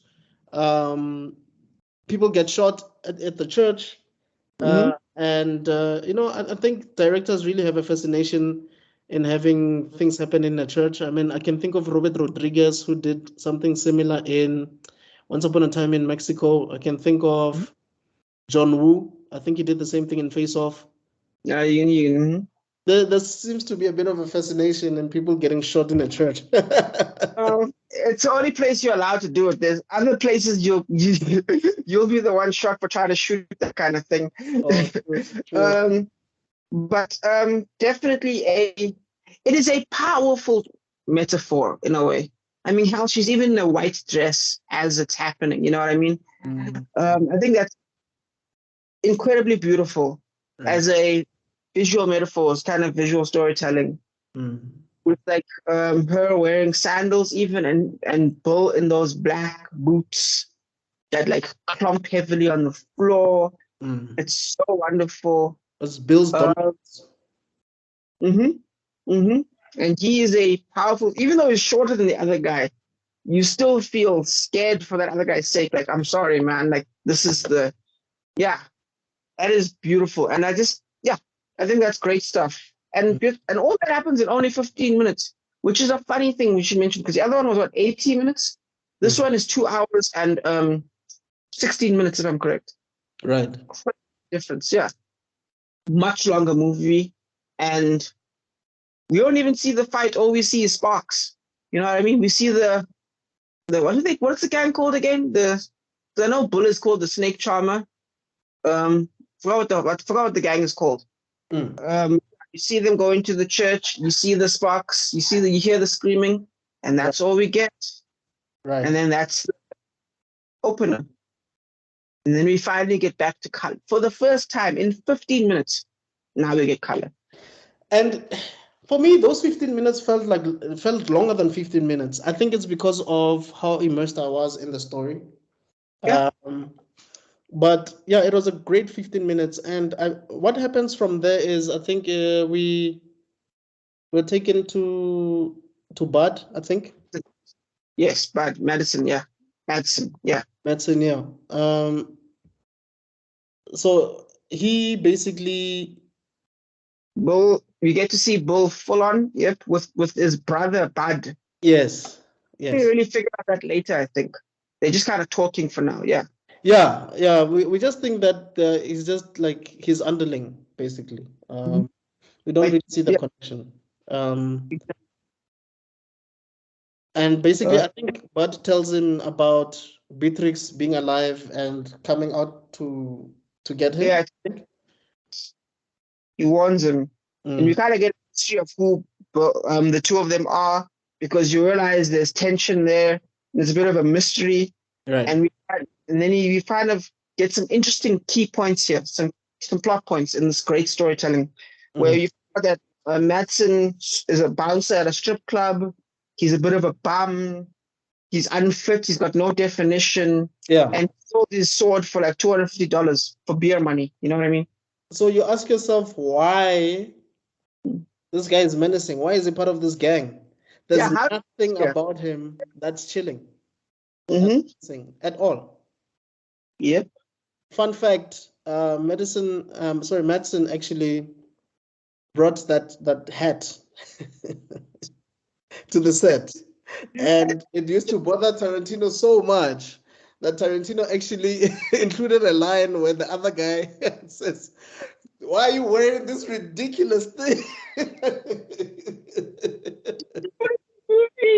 You know, and basically Madsen thought that it brought something to the character, and it did, actually.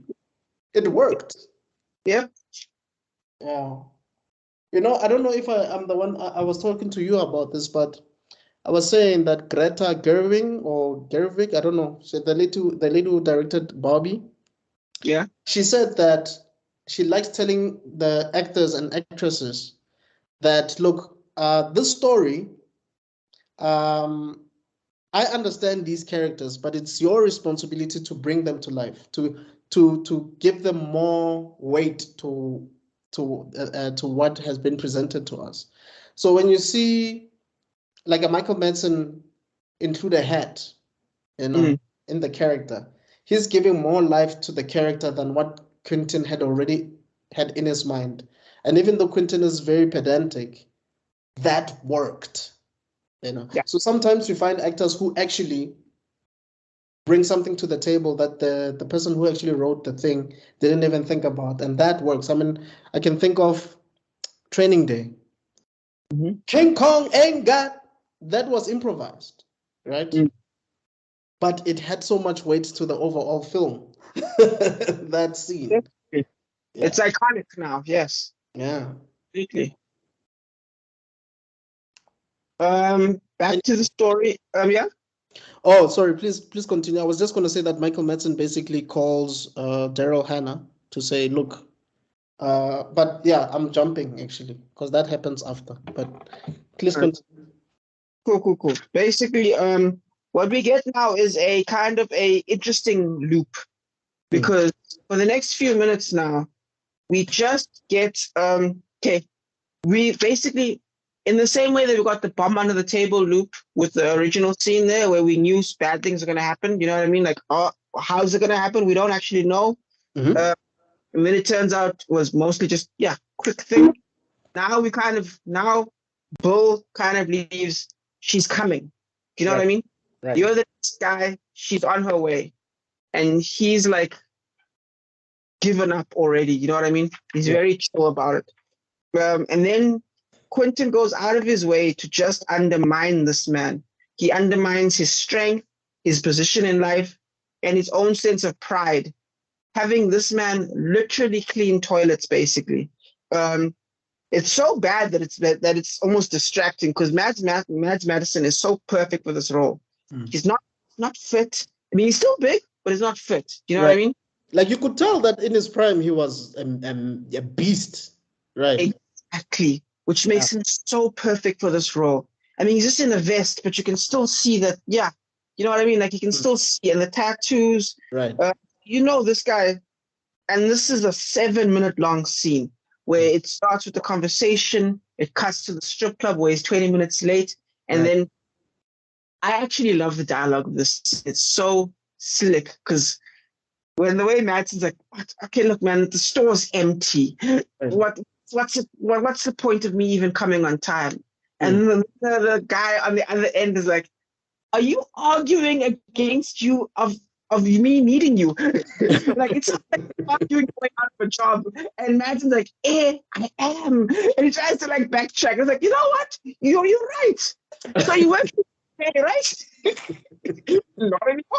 So you're working tomorrow, right? Not anymore. So you're working. Right. Absolutely hilarious. And then, of course, the hat scene that you mentioned. Before he kicks him out, he's like, Thingamajig's got a job for you. And before he kicks him out, they're like, yeah, that disgusting hat. Why did I tell you about bringing the hat here? Just great. And then just before you think it can't get any lower, with this man just eating all this nonsense from other people, the stripper says the toilets have feces all over them. I want to clean that up. Right. And then he's like, yeah, okay, I'll clean that up. Yeah. Like so bad. And then when he gets home, the music is sad. It's actually been fairly quiet. Tarantino has been very on and off with his music. Like he's been very deliberate in his music choices. So finally we get a bit of sound, and it's just the saddest with a little bit of Japanese flute music in there. Just the saddest theme going on until finally he stops, and then he stares out into the open. Right. And it's beautiful. It's like, yeah. And that's when the music kind of changes and becomes more actiony. Now, it's like when a dog in a horror movie barks at nothing. You know what I mean? Yeah, and you're wondering what's happening. Like exactly. And then I think, oh, by the way, just so you know, there's been like 4 cuts for like the whole scene. Like, trust. This is why he's an actor's director. He trusts his actors so much. He just cameras there, and we just look at this guy berating Madison. You know what I mean? Just crushing him. And I guess what makes this film so captivating is the first one we primarily focused on the bride. Yeah. This one, you could say that Bill is the main character in this movie because we see so much of Bill in the beginning and his interaction with different members of his team that I don't want to lie to you. When I saw this movie, I saw it a while back, but for me, David Carradine carried this movie because every scene he was in, he just knocked it out of the park, man. He just knocked it out of the park. It was fascinating to watch. Yeah, absolutely. But I credit due to Tarantino, man. The man use his silences, he can use his noises, use effects. Like when we lock onto, like again, Madison was perfect for this role because again, man, if you've seen his other stuff, you would think Madison had given up on life, dude. Yeah, like sometimes he's barely even doing anything. It's just like he's not even trying anymore. Yeah, and just having him having it being used positively, even it was used positively. Yes, it was. Yeah, is a genius at picking the right person for the role. Number one. Yes. And then number two, just extenuating them. Just him staring out, and you're like, okay, is the inner badass coming out? We don't know. Then he goes to his trailer, right? Yes. And the camera just holds. Right. On the door. Right. No cuts. Goes down. Goes down. Goes down. And in the darkness under the trailer is our hero, Black Mamba. And that's beautiful. That's beautiful. I don't know how you feel about that, but that's great tension. Yeah, it is, because you wonder how long she's been there. Clearly, she removed all traces. Meaning, I don't even know how she got rid of the footprints, bro. Like, it's crazy how trained these people are. Yeah. You know. Pardon? No, I was gonna say that's perfect, because you're right. Because you think about him just staring into the open. Not the first time he did it. There was a time he did it during the day before. Yes. He was just staring out into the open. And then he does it again at night. He knew the whole time. Yeah. Yeah. For me, I think what it tells me is, and you can correct me if I'm wrong, because we know that the bride was not the first recruit in that team. For me, it makes me think that this guy was probably the first person to be recruited in this team. Yeah. Like, he is the most experienced, because when you look at this film, the bride and Oran Ishii had a full-on hand-to-hand combat thing, swords play, obviously. Her and Vivica A. Fox, they had a whole hand-to-hand thing. Yeah. With Bud, the fight is a bit different, man. It's not what you would expect. Talk about. Yes, that's a whole other thing we need to talk about. Yes. Let's get into it, maybe. Yeah. Before we get into it, because again, remember, this is being dragged out. Remember, first movie, 80 minutes. Pop, pop, pop, pop. This one, it is the gaps. This is a show about the gaps. And I think they were split into chapters or something, if I'm not mistaken. Like in here, you can actually see how it was distinct chapters. Yeah. Absolutely right. And this chapter is something, again, we've talked about the French New Wave, where it's like it's efficient but messy cutting. It's something that I discovered with this thing. It's very messy. But yeah, let me just go over my notes for a second there. Sure. Shifts into silence. We see our bride hidden. It's time. Yeah, it's time. One thing to notice is how few cuts there are. I mentioned that. Okay, yeah. So she gets ready. She gets out of the darkness, right? And this is what I mean by it gets messy, because if you actually watch the scene, I watched the scene 5 times. Wow. Open the door. Who opened the door? Because basically the door opens. She's like, ah, and then he is nowhere near the door. So it's not like he kicked the door and then pulled out the shotgun, and attack. Nah, he's just waiting in the distance with the shotgun out. And then, and she's like, ah, you know what I mean? Just takes her out, basically. Shotgun to the chest. So the cutting is insane. And after setting up as such a loser, he immediately takes her out with the just craziest cut as she eats a shotgun chest. It's a very clever subversion from the last movie, like you mentioned, how 5-minute fight scene. Nope, you get 1 second. Over. Done. Yeah. And we're at the 30-minute mark. And I guess that was such an unexpected turn, because all this time what we have seen was the fight would be interesting and it would be difficult, but eventually the bride wins. on this time, it's like, nope. The bum that we saw all this time, the guy that we thought is worth nothing, he's the most effective out of all of them. Yeah. And it kind of reminds you of old school westerns, because if you think about old school westerns, especially if you watch The Good and the Bad and the Ugly, one of another masterpiece of its time, those fights ended in seconds as well. It was all build up, and then they wrapped up in seconds. Right. Just build up. Okay, that's everyone. Apparently, The Good, Bad, and the Ugly is a retelling of one of Kurosawa's films. I could be wrong, but I think it is. I just don't know which one. Okay, I would love to know which one. You should definitely, yeah. But we'll get to it one day. Yes, definitely. Oh, yeah, I've waited another note here. At the 30-minute mark, we were at 40%. We were 40% in at 30 minutes in the first movie. Right. In this one, 30 minutes, we are not even 25% in yet. Meanwhile, we're at the 30-minute mark. Right. But at the same time, one would measure that we're at about the same place as the scene with her waking up with Buck and his pussy wagon. It's about the same location, but also this moment, if you think about it carefully, it's actually repeating that section. Because what do we know about that scene? She's in a coma. She can't. She's stuck, trapped in her own body. Right. Will her way out of it. Right. So the scene it's like poetry. It's repeating. So there's a moment of complete black. Oh yeah. So yeah, she's captured. You want to carry on from here? It's fine. Or you're cool. No. Please. By all means, please go on. Cool. Basically, it's a moment of complete black. Oh, dude, this is where everything I'm talking about sound design. This is where it all comes in. It really shines. So we get him. So she's captured, right? Right.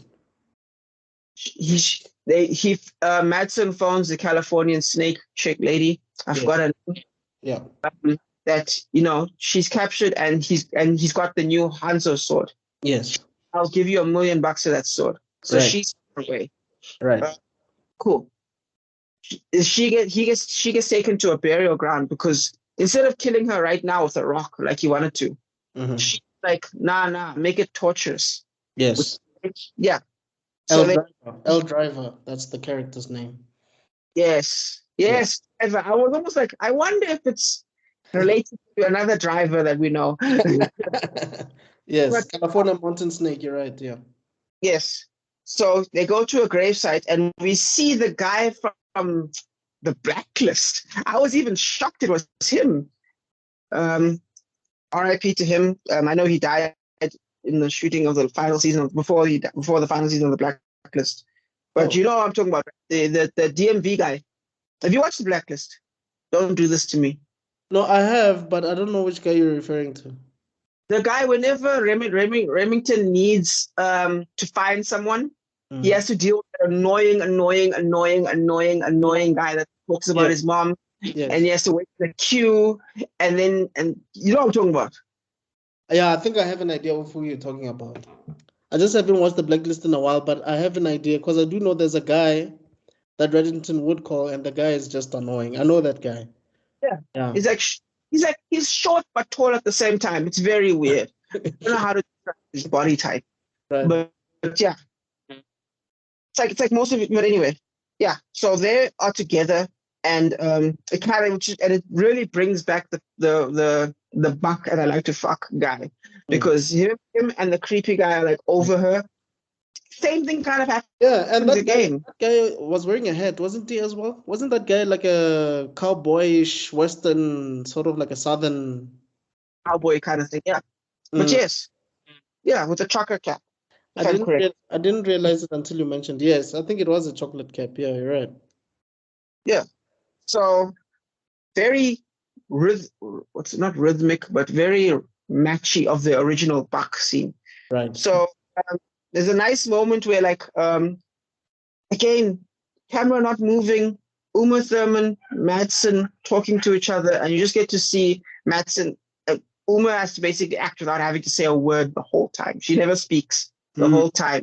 And then Madsen is doing all the talking. It's like, okay, you've got two choices. I can give you a flashlight, or I can give you an entire can full of mace into your eyes. if you struggle. So you can decide what you want. And she picks the flashlight, so she lets herself get buried underground. And then we just this beautiful thing of her crying and panicking in the ground with nothing but the light of the flashlight. And it's back to black and white, by the way. Very clever. The scene is back to black and white. So it's a very yes. Initially, initially it is. Yeah. Yes. And I think he did that to extenuate how much of a low point it is, because it's like, okay, she's trapped, she's injured. How do we get out? Also, how dark it is. Actually, you're right, because my goodness, I didn't realize it until you just mentioned now. So basically, low point as in like just like in the beginning where she was helpless. It's like whenever she's panicking, she's going through something really, really hard, like a serious challenge, it switches into black and white. That's amazing. I didn't realize that. But I guess also you could say that when she's also winning, right? Because in the first one, I do know that Quentin probably did that to avoid all that blood. Yes. But at the same time, when she's winning, it seems like it also goes into black and white, because even what happens to Al Driver later, I think there's a split scene of black and white. Okay, we'll get there. We'll get there. It's mostly, I think that's a flashback you're thinking of, but yes. There's a nice short scene, flashback scene. That's it. And then we discuss flashbacks, because now it cuts to a flashback. Just like with the big toe scene, we get a flashback. Right. Because now we need to explain context.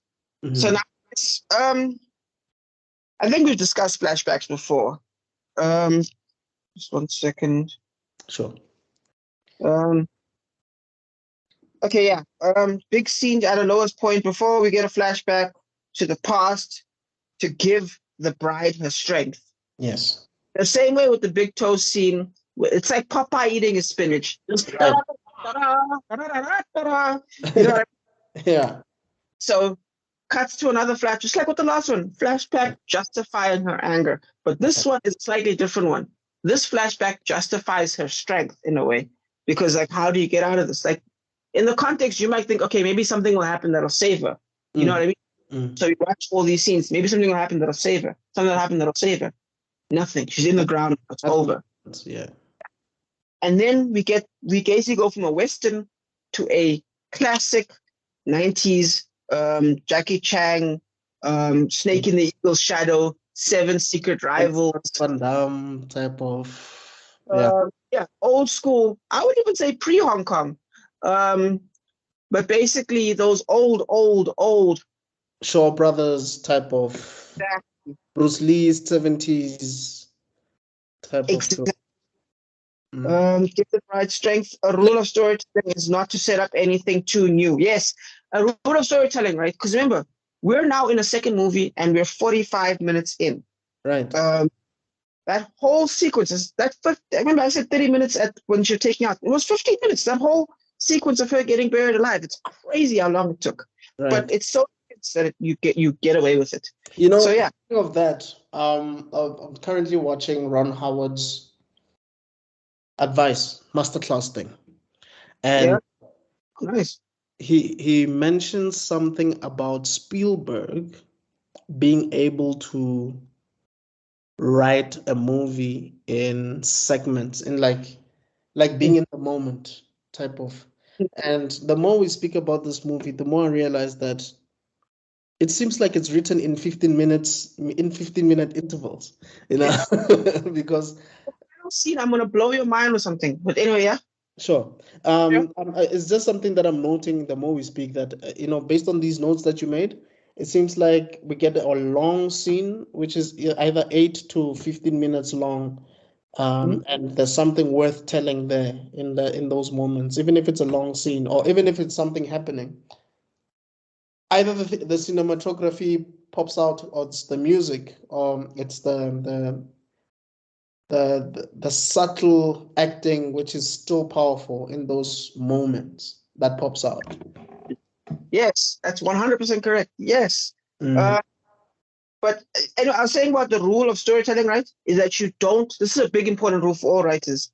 You don't set up something new when you're so deep in the story. You in movie 2, 45 minutes in. Remember, if this was Tarantino making one movie, this late, you shouldn't be doing this. Right. But what you do? he ends up making an entire, he sets up an entire new teaching backstory. Do you know what I mean? For example, of my rule is of the rule, not my rule, is the second. It's why the second Death Star makes sense. You know, in them finding a new thing for the Return of the Jedi, right? They make a second Death Star because we already understand the Death Star. You can't make something new for us to understand now. It's the third movie. You had your second movie. Right. So so they make a second Death Star. Yeah, the director can do this. He even moves to in the Chinese direction. Yeah, we mentioned that with the Chinese master learning Chinese to the point where he disses the Japanese. Like, do you know what I mean? He's just like, the Japanese are so and so in the storyline. I'm like, deep, man. You just did a whole Japanese segment in the last movie. Right. Yeah. And also, yeah, I just want to add some trivia. Yeah. Quentin actually trained the martial arts because he actually wanted to play the role of this master, right? But then he went against it and actually got the same guy who played the leader of the Crazy 88 in the first film to play this old man, Gordon Liu. Oh, snap. Yeah, so that guy is such a brilliant actor that you actually don't see any correlation between those two characters. And I feel like his performance as the old man topples the performance that he did in the first one. Because in the first one, he doesn't really say anything. It's more of, I'm a leader of this group, of this army, right? But in the second one, he went all in, like, I'm going to play that old guy that we used to watch in martial arts. Yes. And he was terrifying. He was. He was misogynistic. He was terrifying. He was strict. Yeah. Murderously strict. Yeah. Yes. And he was a proud Chinese man. He didn't even compromise to speak English. And I think he could, actually. But he decided not to. Because it's like, look, this is my house. These are my rules. Yes. You know. That's literally right. Yeah. Yeah. That was amazing. It was beautiful. Because now the sequence with him in charge is fantastic. Right. If there's one thing you can say about Kill Bill is that Uma Thurman is not that physically like, she looks like a twig even in the thing, dude. Like when she's doing her moves, I'm like, these are the skinniest arms I've ever seen in my life. It's an actual praying mantis right now that we're looking at. Right. But it's still, but Tarantino shoots in such a way, like for example, when she does the arm move, when they're about to like break her arm almost. So he focuses on the face, so we get to see that performance. Right. Or like he focuses on, again, blocks the camera. We see Uma Thurman. We only see profile shot of Uma Thurman, and it's in black. It's not in black and white, but the shadows are so intense we don't actually see Uma Thurman. Right. But as a director, I've noticed when I'm trying to work with other people, they don't understand. They're like, okay, but I can't see everyone's face. Yeah, you don't have to. I don't need to see your face. Just the black and white sequence, like the highly shadowed piece of the face cut off. That's fine. The story understands what you're doing, what's happening. Right. Her struggling with the chopsticks, her hands borderline broken after the whole punching thing. Yes. And this man, perfectly stoic. You know what I mean? It's all you need. And sometimes, as a director, directing is so difficult. Sometimes, when you're directing actors, you have to explain to them, this is the goal of the scene. Yes. This is the goal of the scene. The scene isn't you doing a good job. The scene is XYZ. You're in the moment. Be in the moment. Exactly. This is what we need from you. So you stay in the moment on both sides. This is actually a recent thing where I was dealing with actors, and there's a dangerous thing that a lot of actors do. Even one of the Michael Keane, is it Michael Keane, the Batman, Christopher Nolan? Alfred? Michael Keane. Michael Caine. Michael Caine, yes. He talks about this as well, where he talks about, no, actually it's Christian Bale. No, Michael Caine talks about it a lot, but it's actually Christian Bale that really made me realize it. It's you're always acting.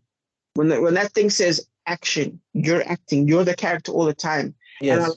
And a lot of actors do is they wait for their turn to speak. Yes. So they're not really immersed in the moment. they are just waiting for the word action in their head. So what they do is, I'm waiting to say my line. I'm not in the moment. Right. Exactly. Right. Like there was one scene where this one character has to explain that XYZ happened to a friend of theirs, and the one character in the background is friends with that character as well, and she didn't know. So in the background, what I'm supposed to be seeing is you know what I mean? Because the other person was waiting for their turn to talk, they just kind of, and it's like, okay, your character just missed big news. Right. So that is the power of locking a camera down and just having two actors be in the moment. But yeah, and I digress. I just thought that was a beautiful moment. So that's a very important piece of information. But what I wanted to add also is, which is something that we spoke about in the past, but we didn't really get into it that much.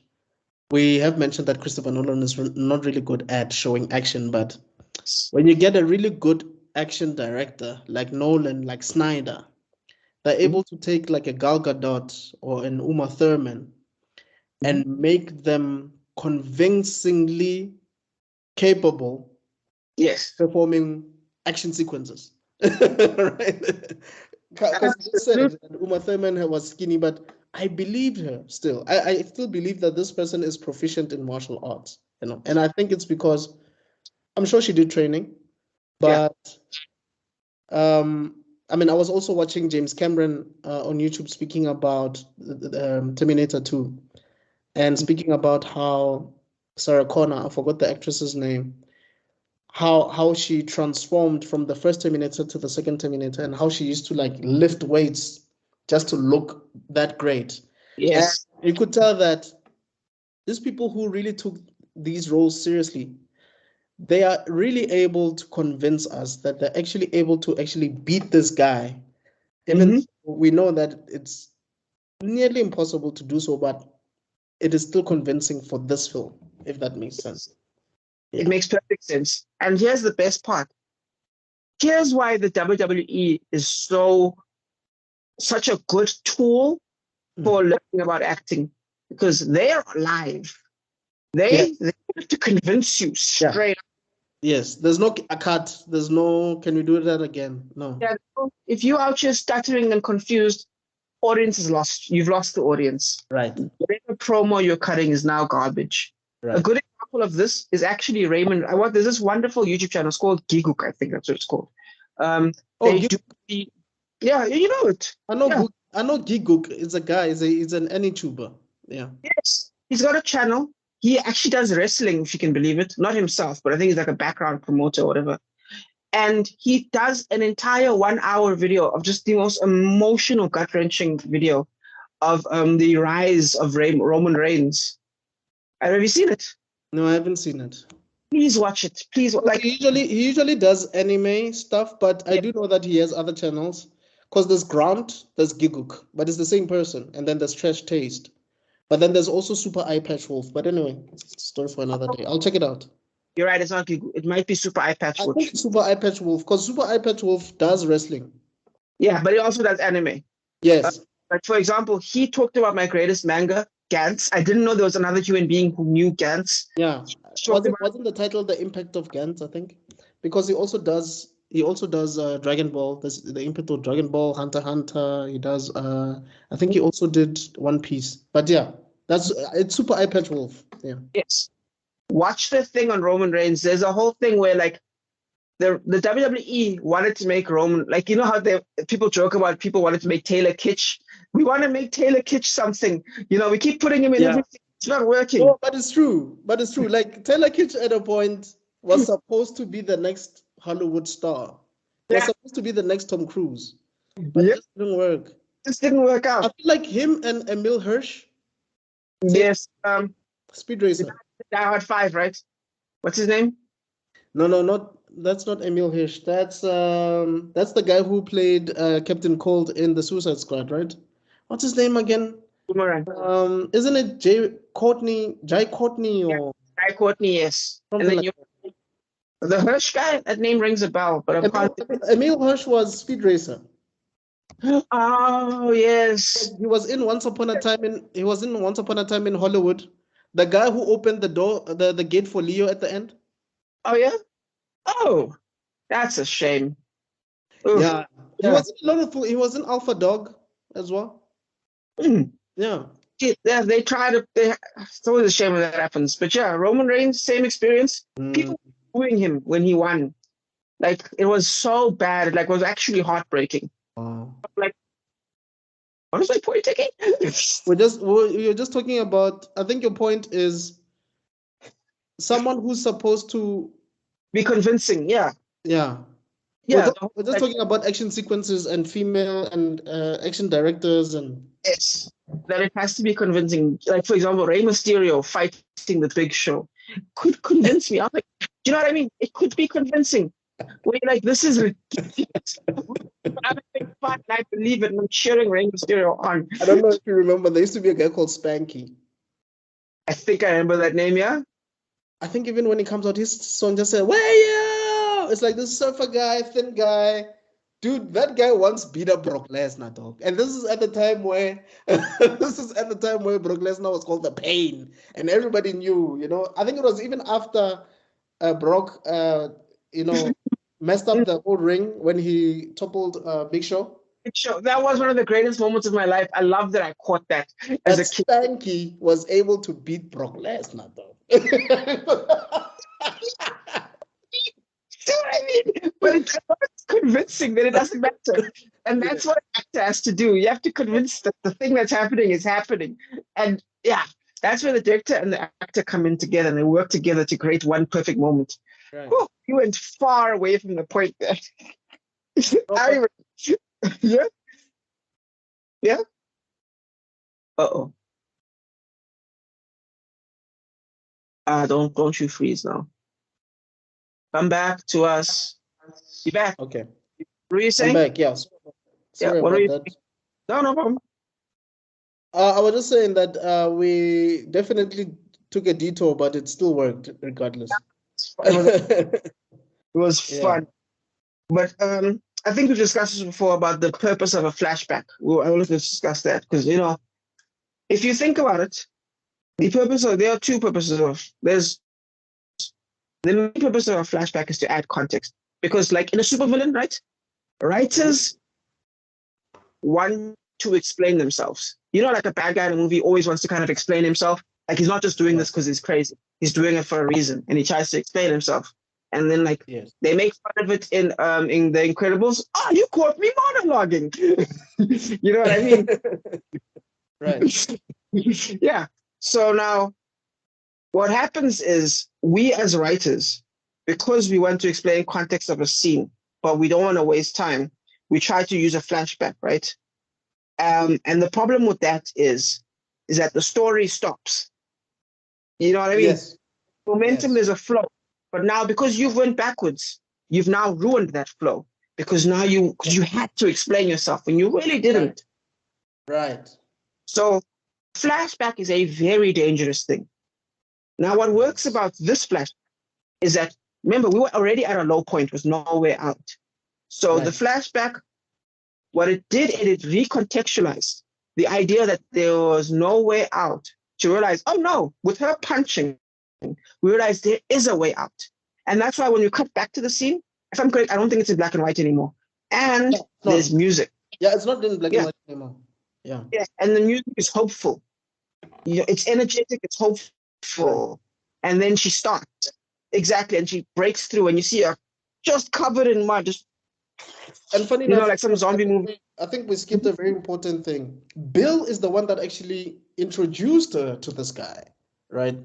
Yes. And also, everybody is aware that there's a certain move that the master will never teach you. Yes, I was going to use that later, but yes, exactly. Yeah. Okay, but I just wanted to say that, but yeah. That backstory, that scene wasn't useless. That's another thing. Efficient multitasking scenes are always great. Right. You know what? And you're wrong. Because we're both writers. I think, and I could be very wrong about this, but I think it's possible. I think Tarantino might have wrote himself into a corner there, which is possible. Yeah. and came up with the flashback thing to come up with a solution through the flashback.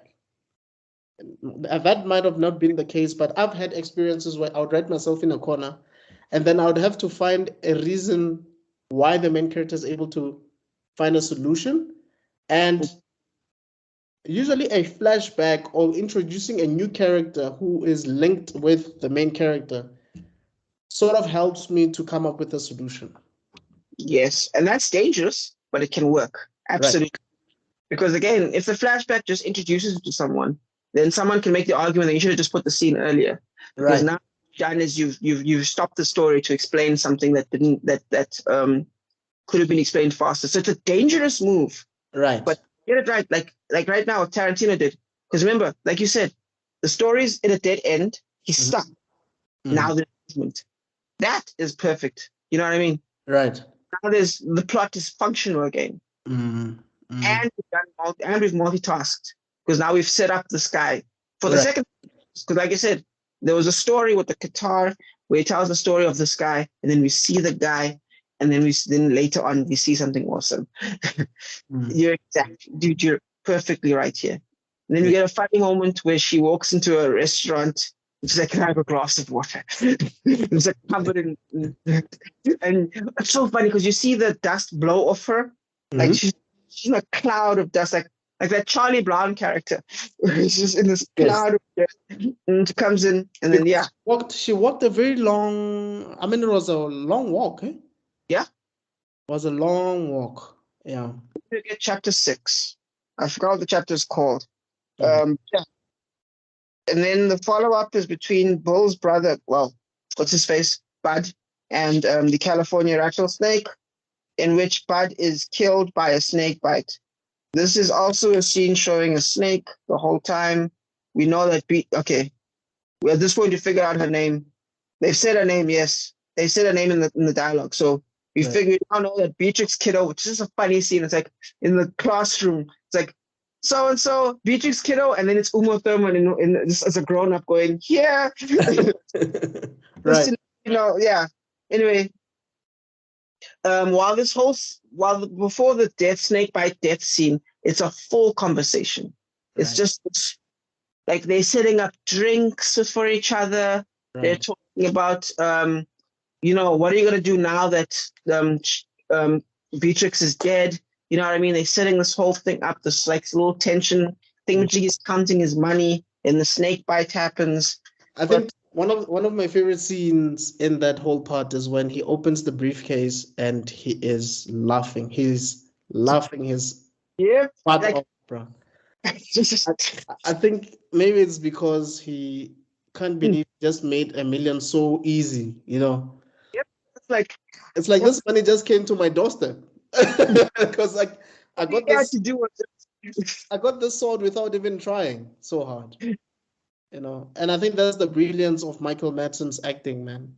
It's like he knew what he was supposed to do and he did it so well. Yeah. And ironically, there is a repeat now, because again we know that Beatrix is coming for the second time. Right. To Madsen's house. Beatrix is coming. Right. I just think that's a funny thought. But amazing scene. Okay, yeah. And then again with the French New Wave random but still effective drop kick happens, where the door opens and you just see feet flying. You actually see her feet, bro. Right. Drop kick into a brilliant cut fight sequence. Oh my god, first of all, split screen like this, as a filmmaker, that's a tricky thing to pull off. Because number one, can't really get the angle perfect where it's square to square, but Tarantino of course did it perfectly. So the split screen where you see her falling down, the split screen, they're back to the fight, smash through the thing. By the way, it's the only prolonged fight scene. Why did she kill Bud in the first place? Do you know? Because this lady has such an ego that she thinks she was the only person good enough to face off against Beatrix. So the idea sort of upset that she actually didn't get to kill her. Yes, and don't forget that they spent such a long time setting this guy up as a bum. So when she's like, "How dare a bum of all people be the guy that gets thingamajiggy?" It's insane. She doesn't. She's disgusted by the idea of it. Right. Even though Bill's brother, and she's basically in love with Bill. But yeah. Yeah, no, she is. She's basically. Maybe it's not said. I feel like either she was the first girlfriend or she always thought that she would get Bill, but then another younger blonde woman comes in and becomes Bill's girlfriend. I would have almost said it was the other way around. Because remember, she meets the Kung Fu master afterwards. Oh, I thought it was before. She kills the Kung Fu master. She kills yeah. the master. Yeah, it is after, yeah. Yeah. So I think of it as the other way around, as she's the new blood, but even though she's the new blood, Bill is still obsessed with the old blood and she doesn't get it. You know what I mean? So she's jealous of what Beatrix has with Bill. Exactly. And even in the movie, they say, "I'm the number one killer in the world." Like, and Bill agrees that you're the number one killer in the world. Yeah. After the fight, Insane Girl, after the fight, we get a bizarre scene. Yeah, so basically, okay, before we cut this part out. So obviously it's the typical fight that we have been accustomed to throughout the films. And you know, man, storytelling is this, the more I think about it, the more it's crazy. The bum did less, like minimal fighting. He won. Everybody else who's doing a lot loses. Yeah.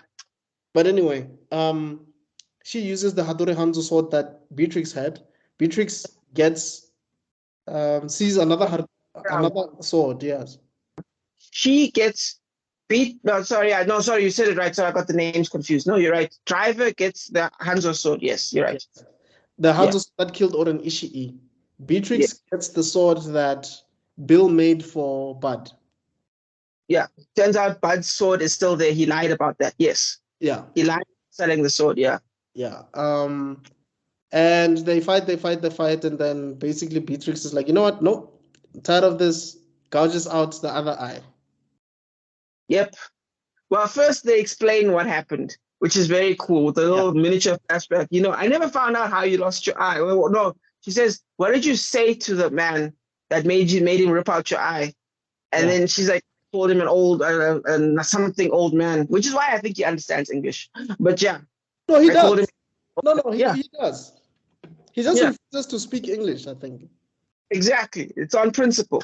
And yeah, that's where you find out that she poisoned him because even Gordon Liu's performance at that scene, it's like this guy's like, I'm gonna overact this scene like no one's business, bro. Because blood is coming out of his mouth, and it's like.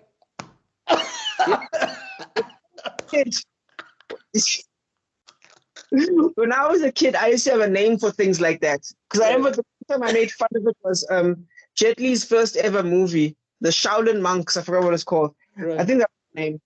But I used to call it the Vicks Vapor Rub. Because whenever they get hit in the chest, old school kind of movie. Yeah, because Tibalo calls it says everybody looks like they're about to have a heart attack when they're about to die. Like the villains. Remember how cold Vicks was in the chest as a kid? And even when you read the subtitles, the stuff that he's so crass, dog. Like, you bitch. Like, you. Yep. Man, he killed, like, I don't want to lie. Had Tarantino made a movie, a solo film about that old man, I was going to eat it up, dog. I was going to watch that movie. Definitely.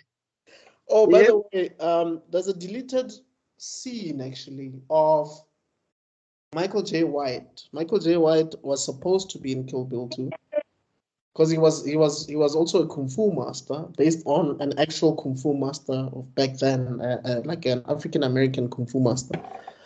But I guess maybe the movie was too long with him in it, so they cut it out. I just wanted to just trivia. They never shot it, or did they? They actually shot it, I think. Oh, I made you look that up because I'm curious. Yeah, because I love looking into deleted deleted scenes, because sometimes you can tell why they cut it out. Yes. Like there's this one guy, he's YouTuber, his name is Savage Books. He talks about writing like we do, and he talked about why he showed us the Avengers scene between Gamora and Thanos, Infinity War, the OG version of it versus the newer version of it, and you can kind of see as a writer why they got rid of the first cut and kept the second cut, because it painted Thanos as too much of a bad guy. And remember, he's the protagonist of that movie. You can't paint him as the movie. Infinity War is definitely Thanos' movie, yeah. So the first draft, you can kind of tell. I don't think they fully understood that. But second draft, you can absolutely understand why they did that. Also, Ocean's 11, there's some deleted scenes there, which kind of are, you can kind of see going for a character story instead of a plot story. Oh. So you kind of see them like verse more efficient, get things done scenes, got rid of those for more talking, more scenes. It's very interesting. This is Soderbergh. This is Soderbergh. Yes. Okay. Yes. By the way, very good director. Actually, I need to do more research on him because I don't think he has any film that's boring. Okay, well, Ocean's 12 is not my favorite. Convoluted. Let's put it like that. It was convoluted. There was too many things happening to the point of boring. Yeah, I agree there. Yeah. But he did the first Mission Impossible. No, not him. That was someone else. Never mind. But I love the idea of there's foreground and background. Right. And if you watch the cinematography, that man. Yeah. Anyway, carrying on. So yeah, they fight. You find out that so and so killed the master. They clash swords one last time, and then, yep. Yeah. They yank the eye out, and then she just leaves her there. For me, I think it's the perfect revenge because instead of actually killing her like the normal way, she did what her master also did. Yeah. And also it proves that this chick was never on her level. Yeah. She was going to have an ultimate battle. No, you were never on my level. Yeah. Because what does the master say? He says, when she's almost breaking Uma Thurman's Beatrix's arm, she's like, do you admit that you are a worm under, you know what I mean, under the eagle's claw? Do you know what I mean? Right. So, in my opinion, that's what that was. That was, you are also a worm under the eagle's claw. Or just, so whatever thing you were hoping for, you should have poisoned you when you had the chance in the first movie. Right. Finally, it is time to kill Bill. Right. Yep. Right. And now this is the part where I'm gonna blow your mind. See, I don't know how we're gonna do this part. I forgot about it's only 2 pages. Okay, you jump in when you want to say something. Sure. Cool. Because so far for the entire movie, it's been a subversion of the revenge battle. This is the opposite of John Wick. Do you know what I mean? John Wick, extended fight sequence, guy dies. Right. Extended sequence, guy dies. Right. Nope, it's been cowboy westerns. Dead. Okay, next one. It's been that Right. Yeah, it's been that whole thing this whole time. And then everything dying in a second. But actually, if you really think about it, right? Almost. Okay, the hero's journey in these 2 films are quite convoluted because she had to go to meet Hattori Hanzo. She was fighting with this old master who told her a specific technique. She had to go and fight Oren Ishii. She had to go and visit. She was in a coma. She got shot at a rehearsal. Like, there's so many things that happened to this one character. She had to wiggle her toes all by herself. She had to rescue herself from being buried alive. Like, for me, in all of Hollywood history, when it comes to strong female characters, she's definitely way up there with your Sarah Connors. I guess it's just that maybe she's not really hailed as much as your Khaleesi's and your Sarah Connors, but I put her way up there. Like, this is one of the strongest female characters in Hollywood. I put her above Khaleesi.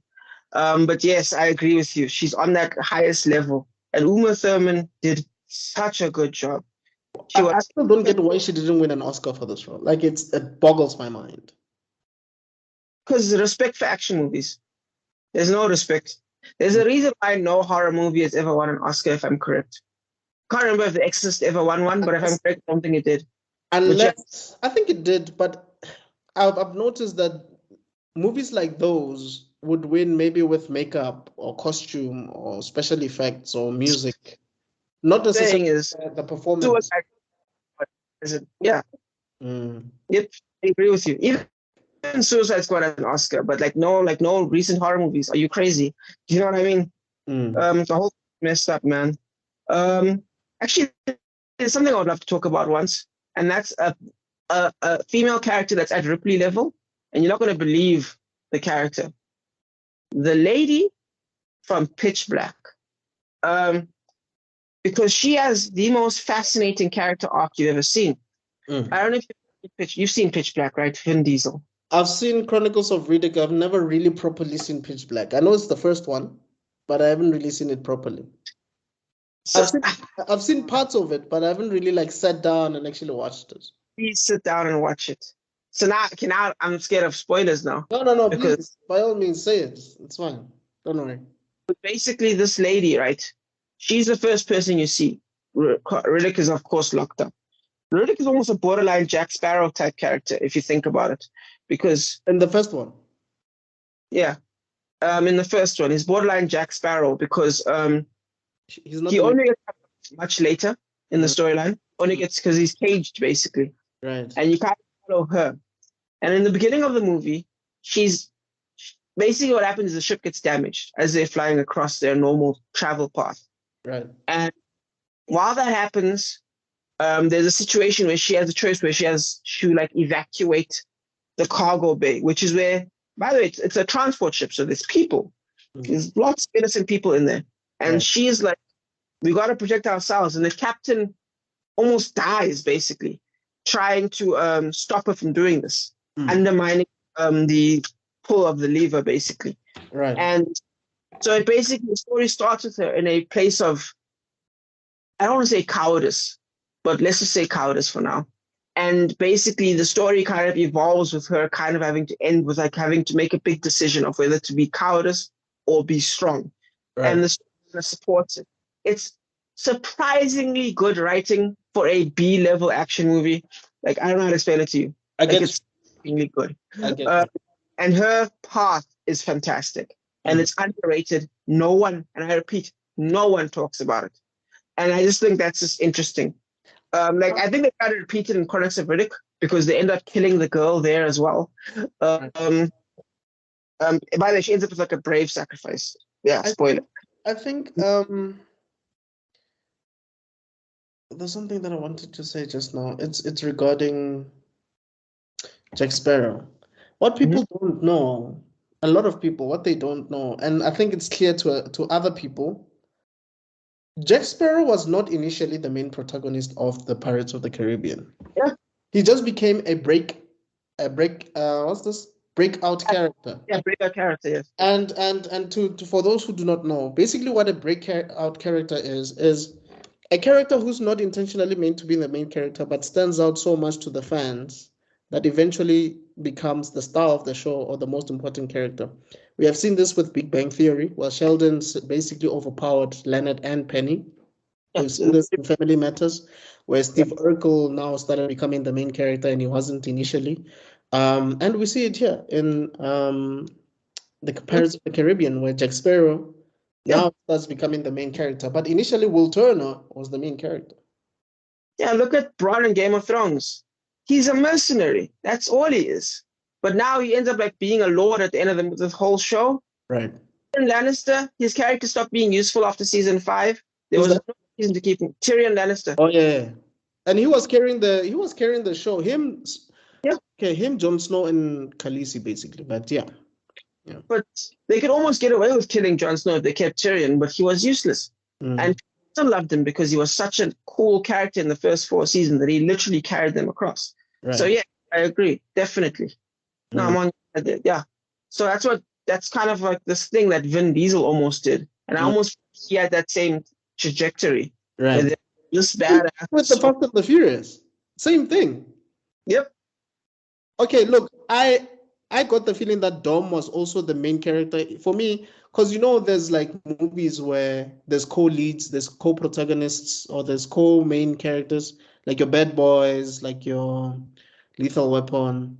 But in that first one, we primarily focused more on Brian, but you could tell that Dom was also the other main character, if that makes sense. Yeah. Isn't Joe Pesci in Lethal Weapon?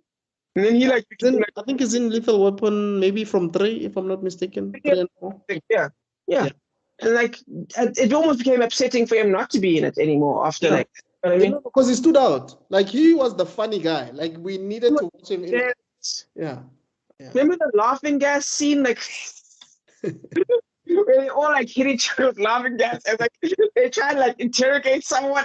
I think that's what I liked so much about those Lethal Weapon movies is Donald Glover and Mel Gibson were so versatile. Donald Glover is the rapper. Oh, sorry. Childish name is the grown-up, and the guy whose name is Childish Gambino has the grown-up name. Donald Glover, right? Yeah, that's the rapper, and Danny Glover. Oh, sorry. Yeah. You're right. Yeah, sorry. Danny Glover and Mel Gibson are versatile actors. Like these guys can make you laugh, but when it's serious, it's very serious. I mean, when you see Danny Glover in The Color Purple, you hate him. Oh yes. But when you see him as Myrtle, you love him. Yep. I'm too old for this. Yeah. Yes. So my point with that is, oh man, good writing can actually make you feel different emotions for just one character in one movie. Yeah. It can still show. But yeah. Anyway, we're just talking about some female characters. But before we get there, is she basically goes to, I think, Mexico, so that she can get the location.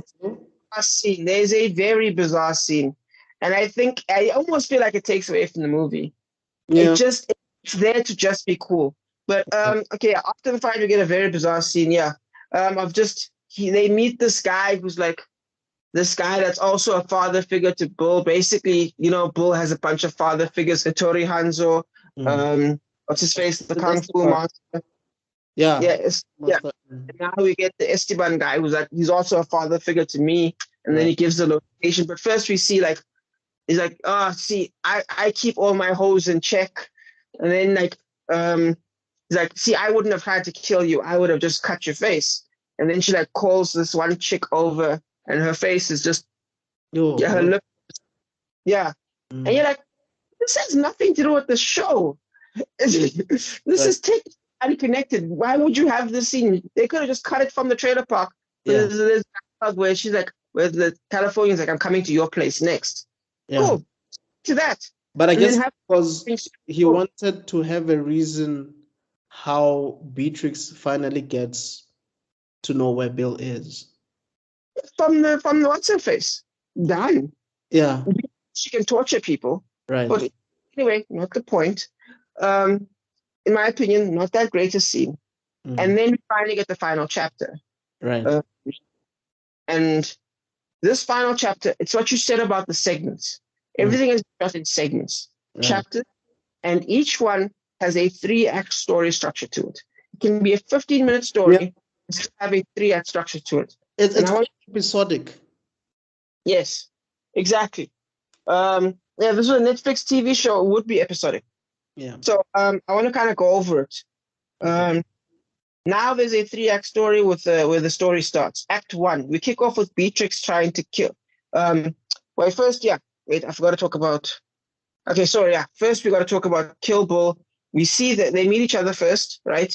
And then we kind of see the kid. Kid is still alive, and we get this beautiful moment of absolute shock from. Because she had no idea that the child is alive. Meaning she gave birth while in a coma, basically. Yes. And Bill then took the child. Yeah. Mm-hmm. And what's so fascinating about it is, this is what I talk about, where like sometimes people try to be too subtle in films. Mm. And it's like, okay, I've been watching it for 4 hours, and this is what you're gonna give me. Or someone dies, and it's like, oh, thanks. That's grief. You know what I mean? Right. Like the movie Brothers with Natalie Portman, she finds out that her husband died. Just what if we don't do this? You know what I mean? Because I've seen when some maybe we need to do a review of that movie, because the scene where Tobey Maguire actually goes crazy with the plates and that was necessary. That was necessary. Exactly. No, exactly. I just almost forgot. Exactly. Two entirely opposite ones. Natalie going, just a soft thing. Then Tobey Maguire going full ham, because that's what the scene needs. You going full ham. Right. Because sometimes, we discussed this last week, sometimes you need an exclamation point. Oh no, we discussed the week before about the sheer effing will. You know what I mean? We need that exclamation point in your writing. Right. But yeah, she has to try and contain herself to try and act out the scene with the kid, because the kid they're having this play fight kind of thing with the shooting, because she whips out a real gun and they've got like a water pistol kind of thing. Right. And this beautiful thing, because she has to like change gears immediately and she's struggling to do it with the kid.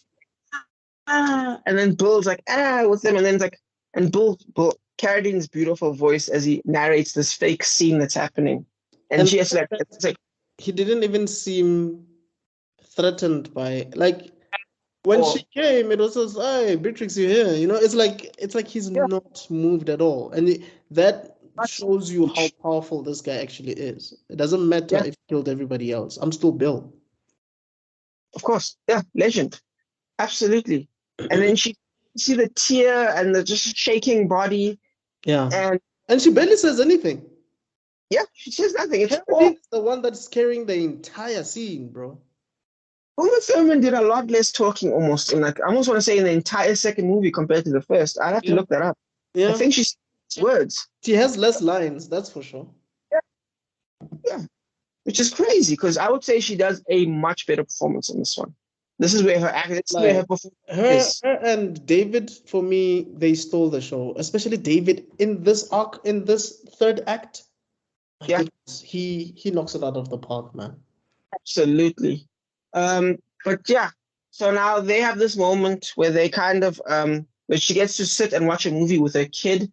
So they cut away basically. So they kind of keep them together, and then eventually when the movie ends, we just cut to the end of the movie and she gets to go sit to the room base. Yes, that's it.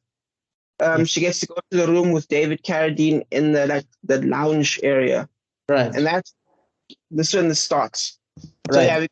So Act 1, we see Beatrix trying to kill Bull, because Bull's like, so should we do like a sunset at dawn thing? And Bull's just like, knife immediately, sword immediately. Right. And then Thingamajiggy fires a gun, not even playing this game. Gunshot, blows up the TV basically. Right. Blows up the fruit into her face. It's such a funny scene. Bull shuts that down. And then we have now we have an equilibrium. Kind of like storytelling 101, you have the equilibrium. Right. Beatrix wants to kill, but now we also know the motivations. Motivation 1, Beatrix wants to kill Bull. Right. But Bull has petty rights. Bull does not trust her, but wants the truth. Now we know what Bull wants. Yes. We cut to a secondary plot where we get a side story about superheroes. Beautiful thing. This is one of the best speeches ever. One of the best speeches ever made, bro. One of the best speeches ever made. And I think, in as much as some people have said that it is not true, Tarantino he lost the point, he lost the mark, but it's still a compelling argument. I think it's still very compelling, because he's right. This man could have done an impression of a human being, and he picked Clark Kent. Right. He did an impression, and he's right. What are his real clothes? It's his clothes as a baby. Right.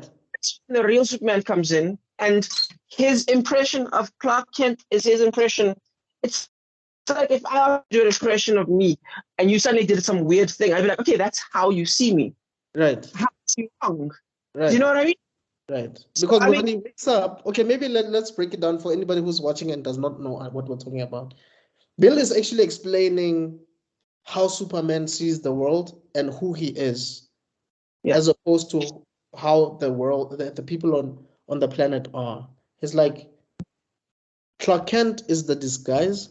Superman is who he is. He wakes up as Superman.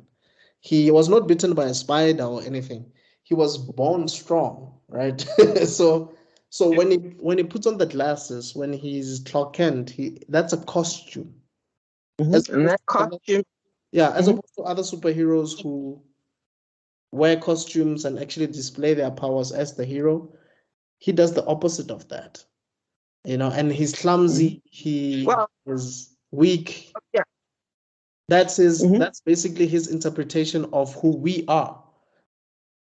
Yeah, because he's like, I need to be a human being. Yes. So what is a human being? And then he produces Clark Kent. Yes. Right.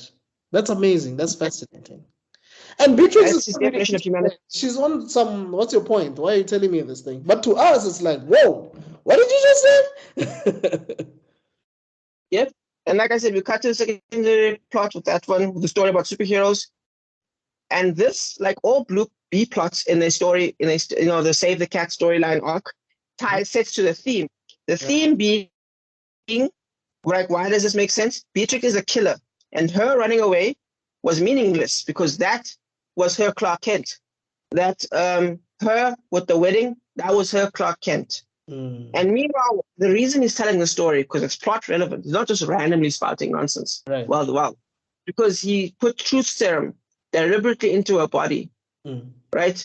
So he can know why because she needs to know. Like a supervillain explaining himself, it's a supervillain. I want to understand why things happened the way they did. Like he needed closure, basically. Exactly, it's for closure, yes. Right. So the 2 minutes up, basically. And then, the truth serum is in. And now, like I discussed last time, the plot is set up. And now we get second act, which is the fun and games section. And Bill starts testing his truth serum, making her answer multiple questions. And it's kind of like an up and down with the questions, you know what I mean? And then finally, in the middle of this entire storyline, the midpoint, we get the big question: why run?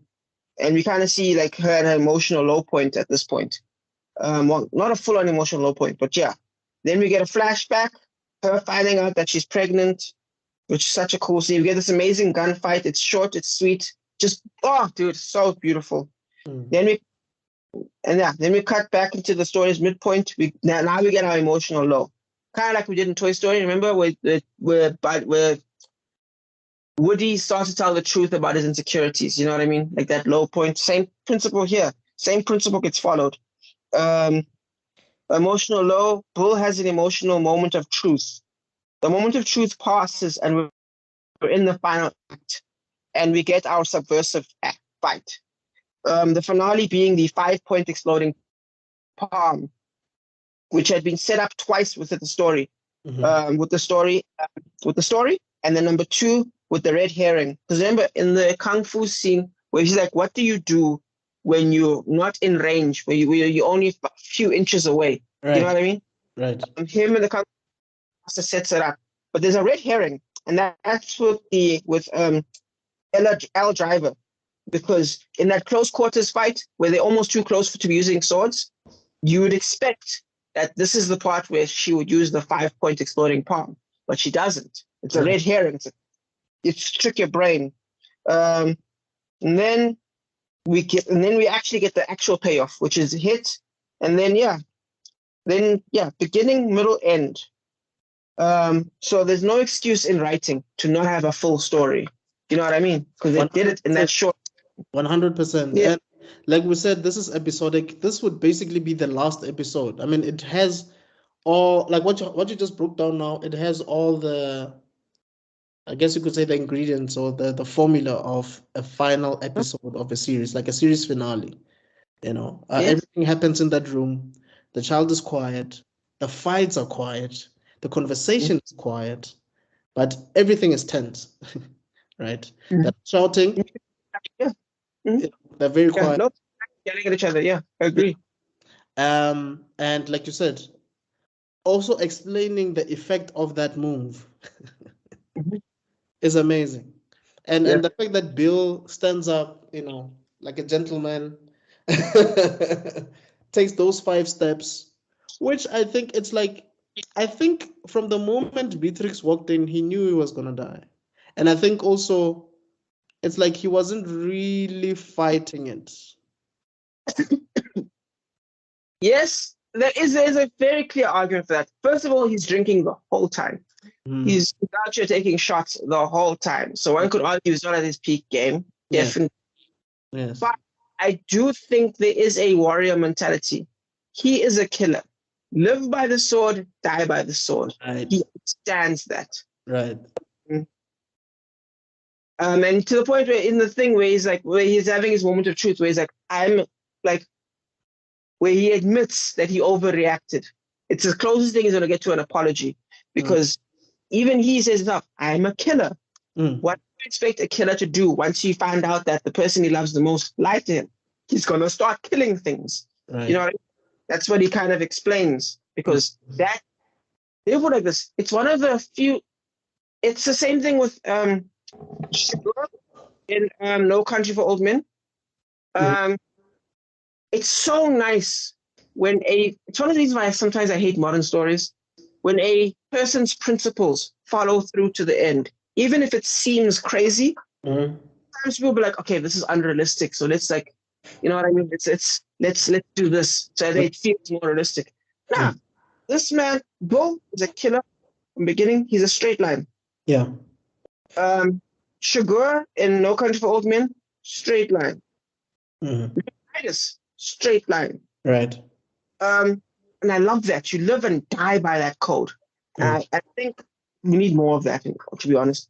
But yeah, so in a way, he's following the code. So him accepting his death, unless his code was a lie, then yes, that's what he would do. He doesn't even weep over his brother, because because he knows it's the principle. It's exactly when you go out about to fight someone, chances are you might not make it out. Exactly. Right. Absolutely. So yeah, and then man drops to his death. It's like, for example, Beckett in the third Pirates of the Caribbean movie, when he's being taken out. Man was nothing personal, it's just business. Right. But then when it was blowing up, it certainly looked personal. Right. So failed morals right there. Yeah, so that's what I mean, basically. So that's what makes that absolutely unique, bold, fantastic. When you think about all these characters and how they all died, it's amazing that Tarantino found a way not to repeat any death. Like, all the deaths are different. Vicar A. Fox, it was a knife through the chest. Yes, yeah. Oren Ishii was sliced. Her head was chopped off. A part of her head was chopped off. Partial decapitation, yes. Yes. Erica Driver is obviously eye gouged out. Obviously, she's gonna bleed to death. Yeah. And that snake is still in that room. But also that also just means that, because it's a black mamba, right? Yeah. And she's the black mamba. It's like, no, I know, I identify you as my own, as of my kind. Exactly. You know. Not by that same black mamba, yes. Yes, and it's also like the effect of the black mamba is still rampant in that trailer, even though she's gone. Yeah. But obviously she didn't kill Bud, but also Bud dies from venom. Yes. Bill dies from the punch. Yeah. Or palm, whatever you want to call it. So everybody in this movie who dies a different death. Oh yeah. Because a different chapter with a different story. Each one is a different story with a different sword of Damocles over their head. Right. And what's so nice, you could technically slice out a section of that thing, and it could be its own short film. That's what's so nice about it. And then the final scenes. What section? I'm saying that final section that I just called out from the beginning to the end, where it's the motivations, up, down, left, right. It's its own story. And I could argue, I'd have to go over it again, but I'm sure I could probably slice up each and every different chapter. Yeah, those are different movies, eh? Yeah. Those can be different movies on their own. Like that VHS horror series. I don't know if you ever watched it. The VHS movies. It's like a bunch of small horror movies put together, basically. But yeah, one could argue that Tarantino is doing something similar, basically. It's a full-on TV show. But anyway, final scene, basically. The story ends with herself overjoyed. She's got a kid again, and she's just so happy. She's in the bathroom, just being happy. Like, it's actually weirdly beautiful. Yeah, because it's like, it's done. I can rest. Yep. So it feels surreal. It's a bit surreal. It's just like, wow, I actually got this. I actually got to do this. This is over. Yep. And feeling like that, also knowing that you actually have a child that's alive, even more fulfilling, you know. Sometimes, these bittersweet endings, they're the new normal.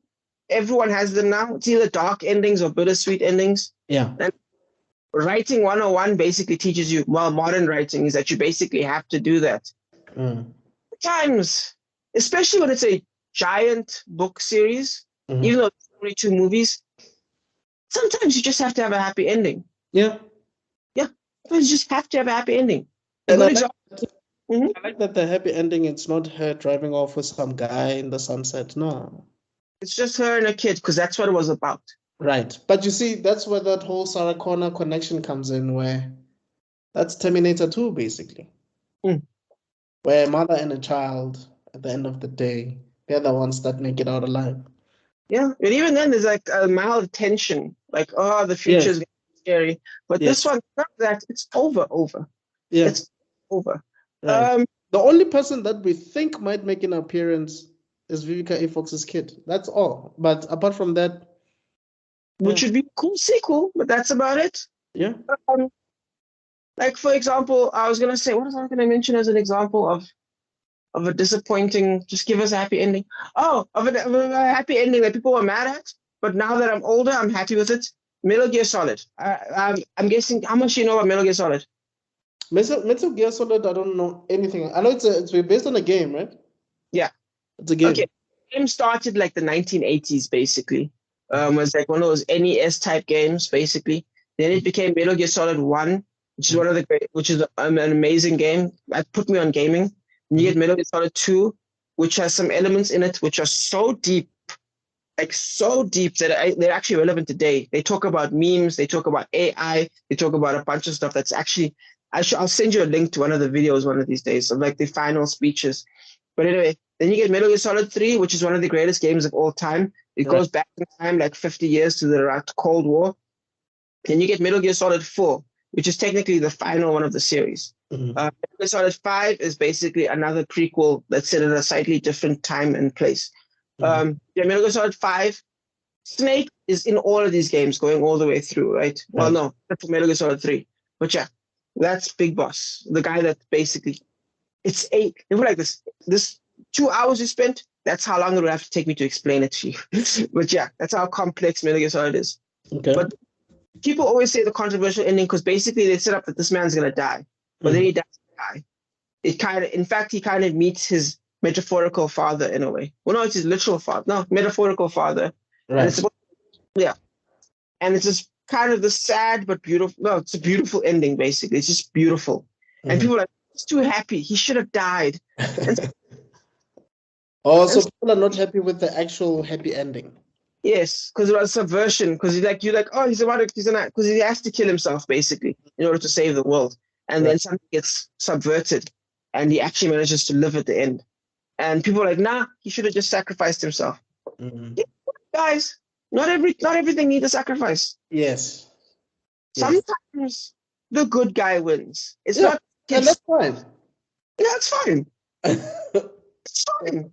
Right. Not everyone has to get AIDS and die. Like, you know what I mean? Sometimes. So I just think that's nice. So yeah. the movie that really made me feel like that really got me to have mixed emotions about these subversions is The Departed, which I think we'll talk about some other time. It's like that ending scene. I mean, we laughed. I mean, my uncle and I and my cousin, we laughed because we couldn't just believe what was happening. But I really wanted Leo to have a happy ending. But I guess he was not meant to have a happy ending. You know, some characters are just created to be tragic heroes, whether you like it or not. They cannot escape it. They are meant to be tragic heroes. And And Leo that's of the storyline is that Mm. Leo and Mark are trying to rise above their shitty stations. Yes. And it's actually a sad story about the class system, saying that they couldn't make it above. Leo was supposed to, because of his terrible childhood and his history, he couldn't become a normal police officer. Yeah. He had to become an undercover thing. And Matt Damon, because of his mediocre, difficult childhood as well, he couldn't get further than the position he was in, no matter what he did. And and when he actually tried to when he won, there was Mark Wahlberg waiting for him. You know what I mean? Yeah. And apparently, actually, Scorsese was actually asked to do a sequel. Like this film was meant to be a sequel or a trilogy. Because it's based on a Japanese thing, right? It's based on a movie called Infernal Affairs. Yes. It also has a sequel, that movie, actually. Yes. So Leo refused to do a sequel because Leo in sequels, I don't think they get on. I don't think he's done any sequel. Yeah, and then they were like, okay, then fine, then we'll find a way to make Matt Damon like a sequel with Matt Damon. But Scorsese said, look, if you guys are gonna do sequels, I'm not gonna be attached to this film. Yeah. So it's one of those moments where a director actually got away with his project. You know, he did it the way he wanted to do it, and that's great. Yeah, beautiful. Yeah. As it should be. Yeah. But anyway, out of 10? 9. I thought I could give it an 8, but actually, you know what? It really is. It's something that can't be made. It can't be done today. It's a movie that can't be done today. With that much quality, it literally can't be done today. Right. I agree with you. Like you said, that scene with Esteban, you could get away with. And also, I mean, we do know that actually Tarantino wanted to use a specific actor for that specific role, but then the actor either was busy or there was a story, then he got that actor to play Esteban, and we didn't even realize that guy was not Spanish. Yeah, great, yeah. Wouldn't do that now. They'd probably be like, hey, that's brown face. That's brown face. Can't do that. That guy did a brilliant job. I don't want to lie. He knocked it out of the park. But yeah, guys, that is Kill Bill. Pardon? Wait, sorry. Your thing. You haven't said your part, your number. Oh, no. I said I agree with you completely. It's a 9. Okay. Yeah, it's a 9. That's why I even got to this Esteban scene, because for me, that's the part that ruined it. Okay. Ruined it from it being a 10, basically. But yeah, that's basically Kill Bill Volume 2, guys. For me, my favorite character in this film, actually, I think 3 for me stood out. 4. Michael Madsen. This is not in order. Michael Madsen, Gordon Liu as the old man, Bill, and Beatrix. And even the child does a remarkable thing, but I feel like she had limited time to shine. Yeah. Which is because we don't want to give kids too much time. That's how you ruin a movie. Yeah, true. Unless if it's something that I was thinking about a few days ago. Unless if it's the kids from Harry Potter. I mean, I was like, these kids are so young and they are so remarkable in acting. Like, I cannot believe it. Like, there was no weak link there at all. I think they did a fantastic job. You're right. I would not. That was Chris Columbus, right? I think Chris Columbus directed those movies. Later. Oh, okay. So it's not. He didn't direct the first one. Because first one, no, I can't remember the first one. I know the third one was Iñárritu, or was it Villeneuve? Which one again? Azkaban. The third one is Azkaban. Yeah, the director was either Iñárritu. It wasn't Villeneuve. No, sorry. It was someone we know. Are you sure it was not Columbus?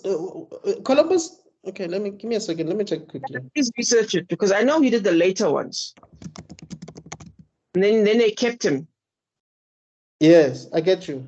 Like James Wan, not Justin Lin with Fast and Furious movies type of thing. Yeah. No, it was Chris Columbus. Oh, okay. Yeah. All right. Yeah. Interesting. Because I remember he directed quite a couple of them. I just don't remember. Just give me a second. Let me check quickly. Yeah. Who's the third one? Who's the third director? Okay, so Chris Columbus only directed 2. He directed the first 2. Yes. And then the third one is Alfonso Cuarón.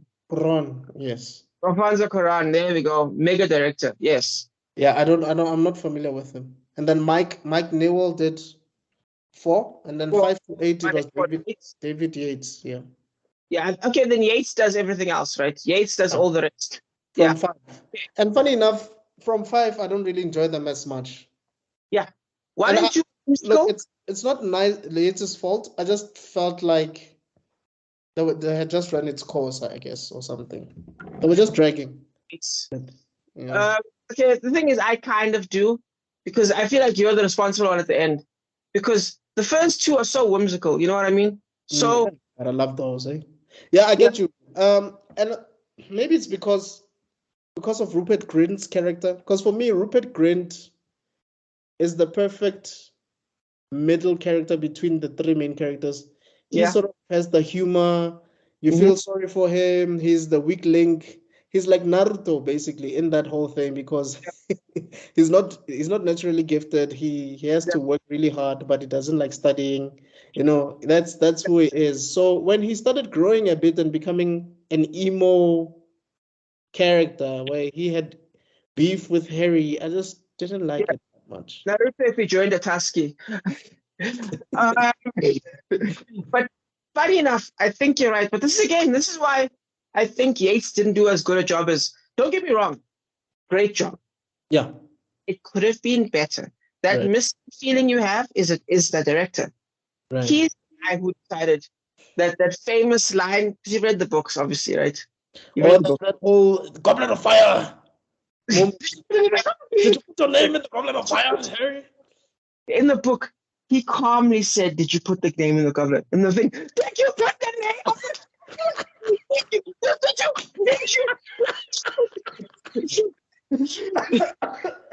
But also, I think what hurt this franchise is the passing of Richard Harris, because the Dumbledore that we had in the first 2 films is completely different. Universes. This man was like, "Please stay out of the forest if you don't die a most miserable death." Exactly. And moments where everybody had gone home for Christmas, but Dumbledore is still at Hogwarts, and Harry is spending like those holidays with Dumbledore, and Dumbledore is telling him about the Phoenix and all of that. You're like, wow.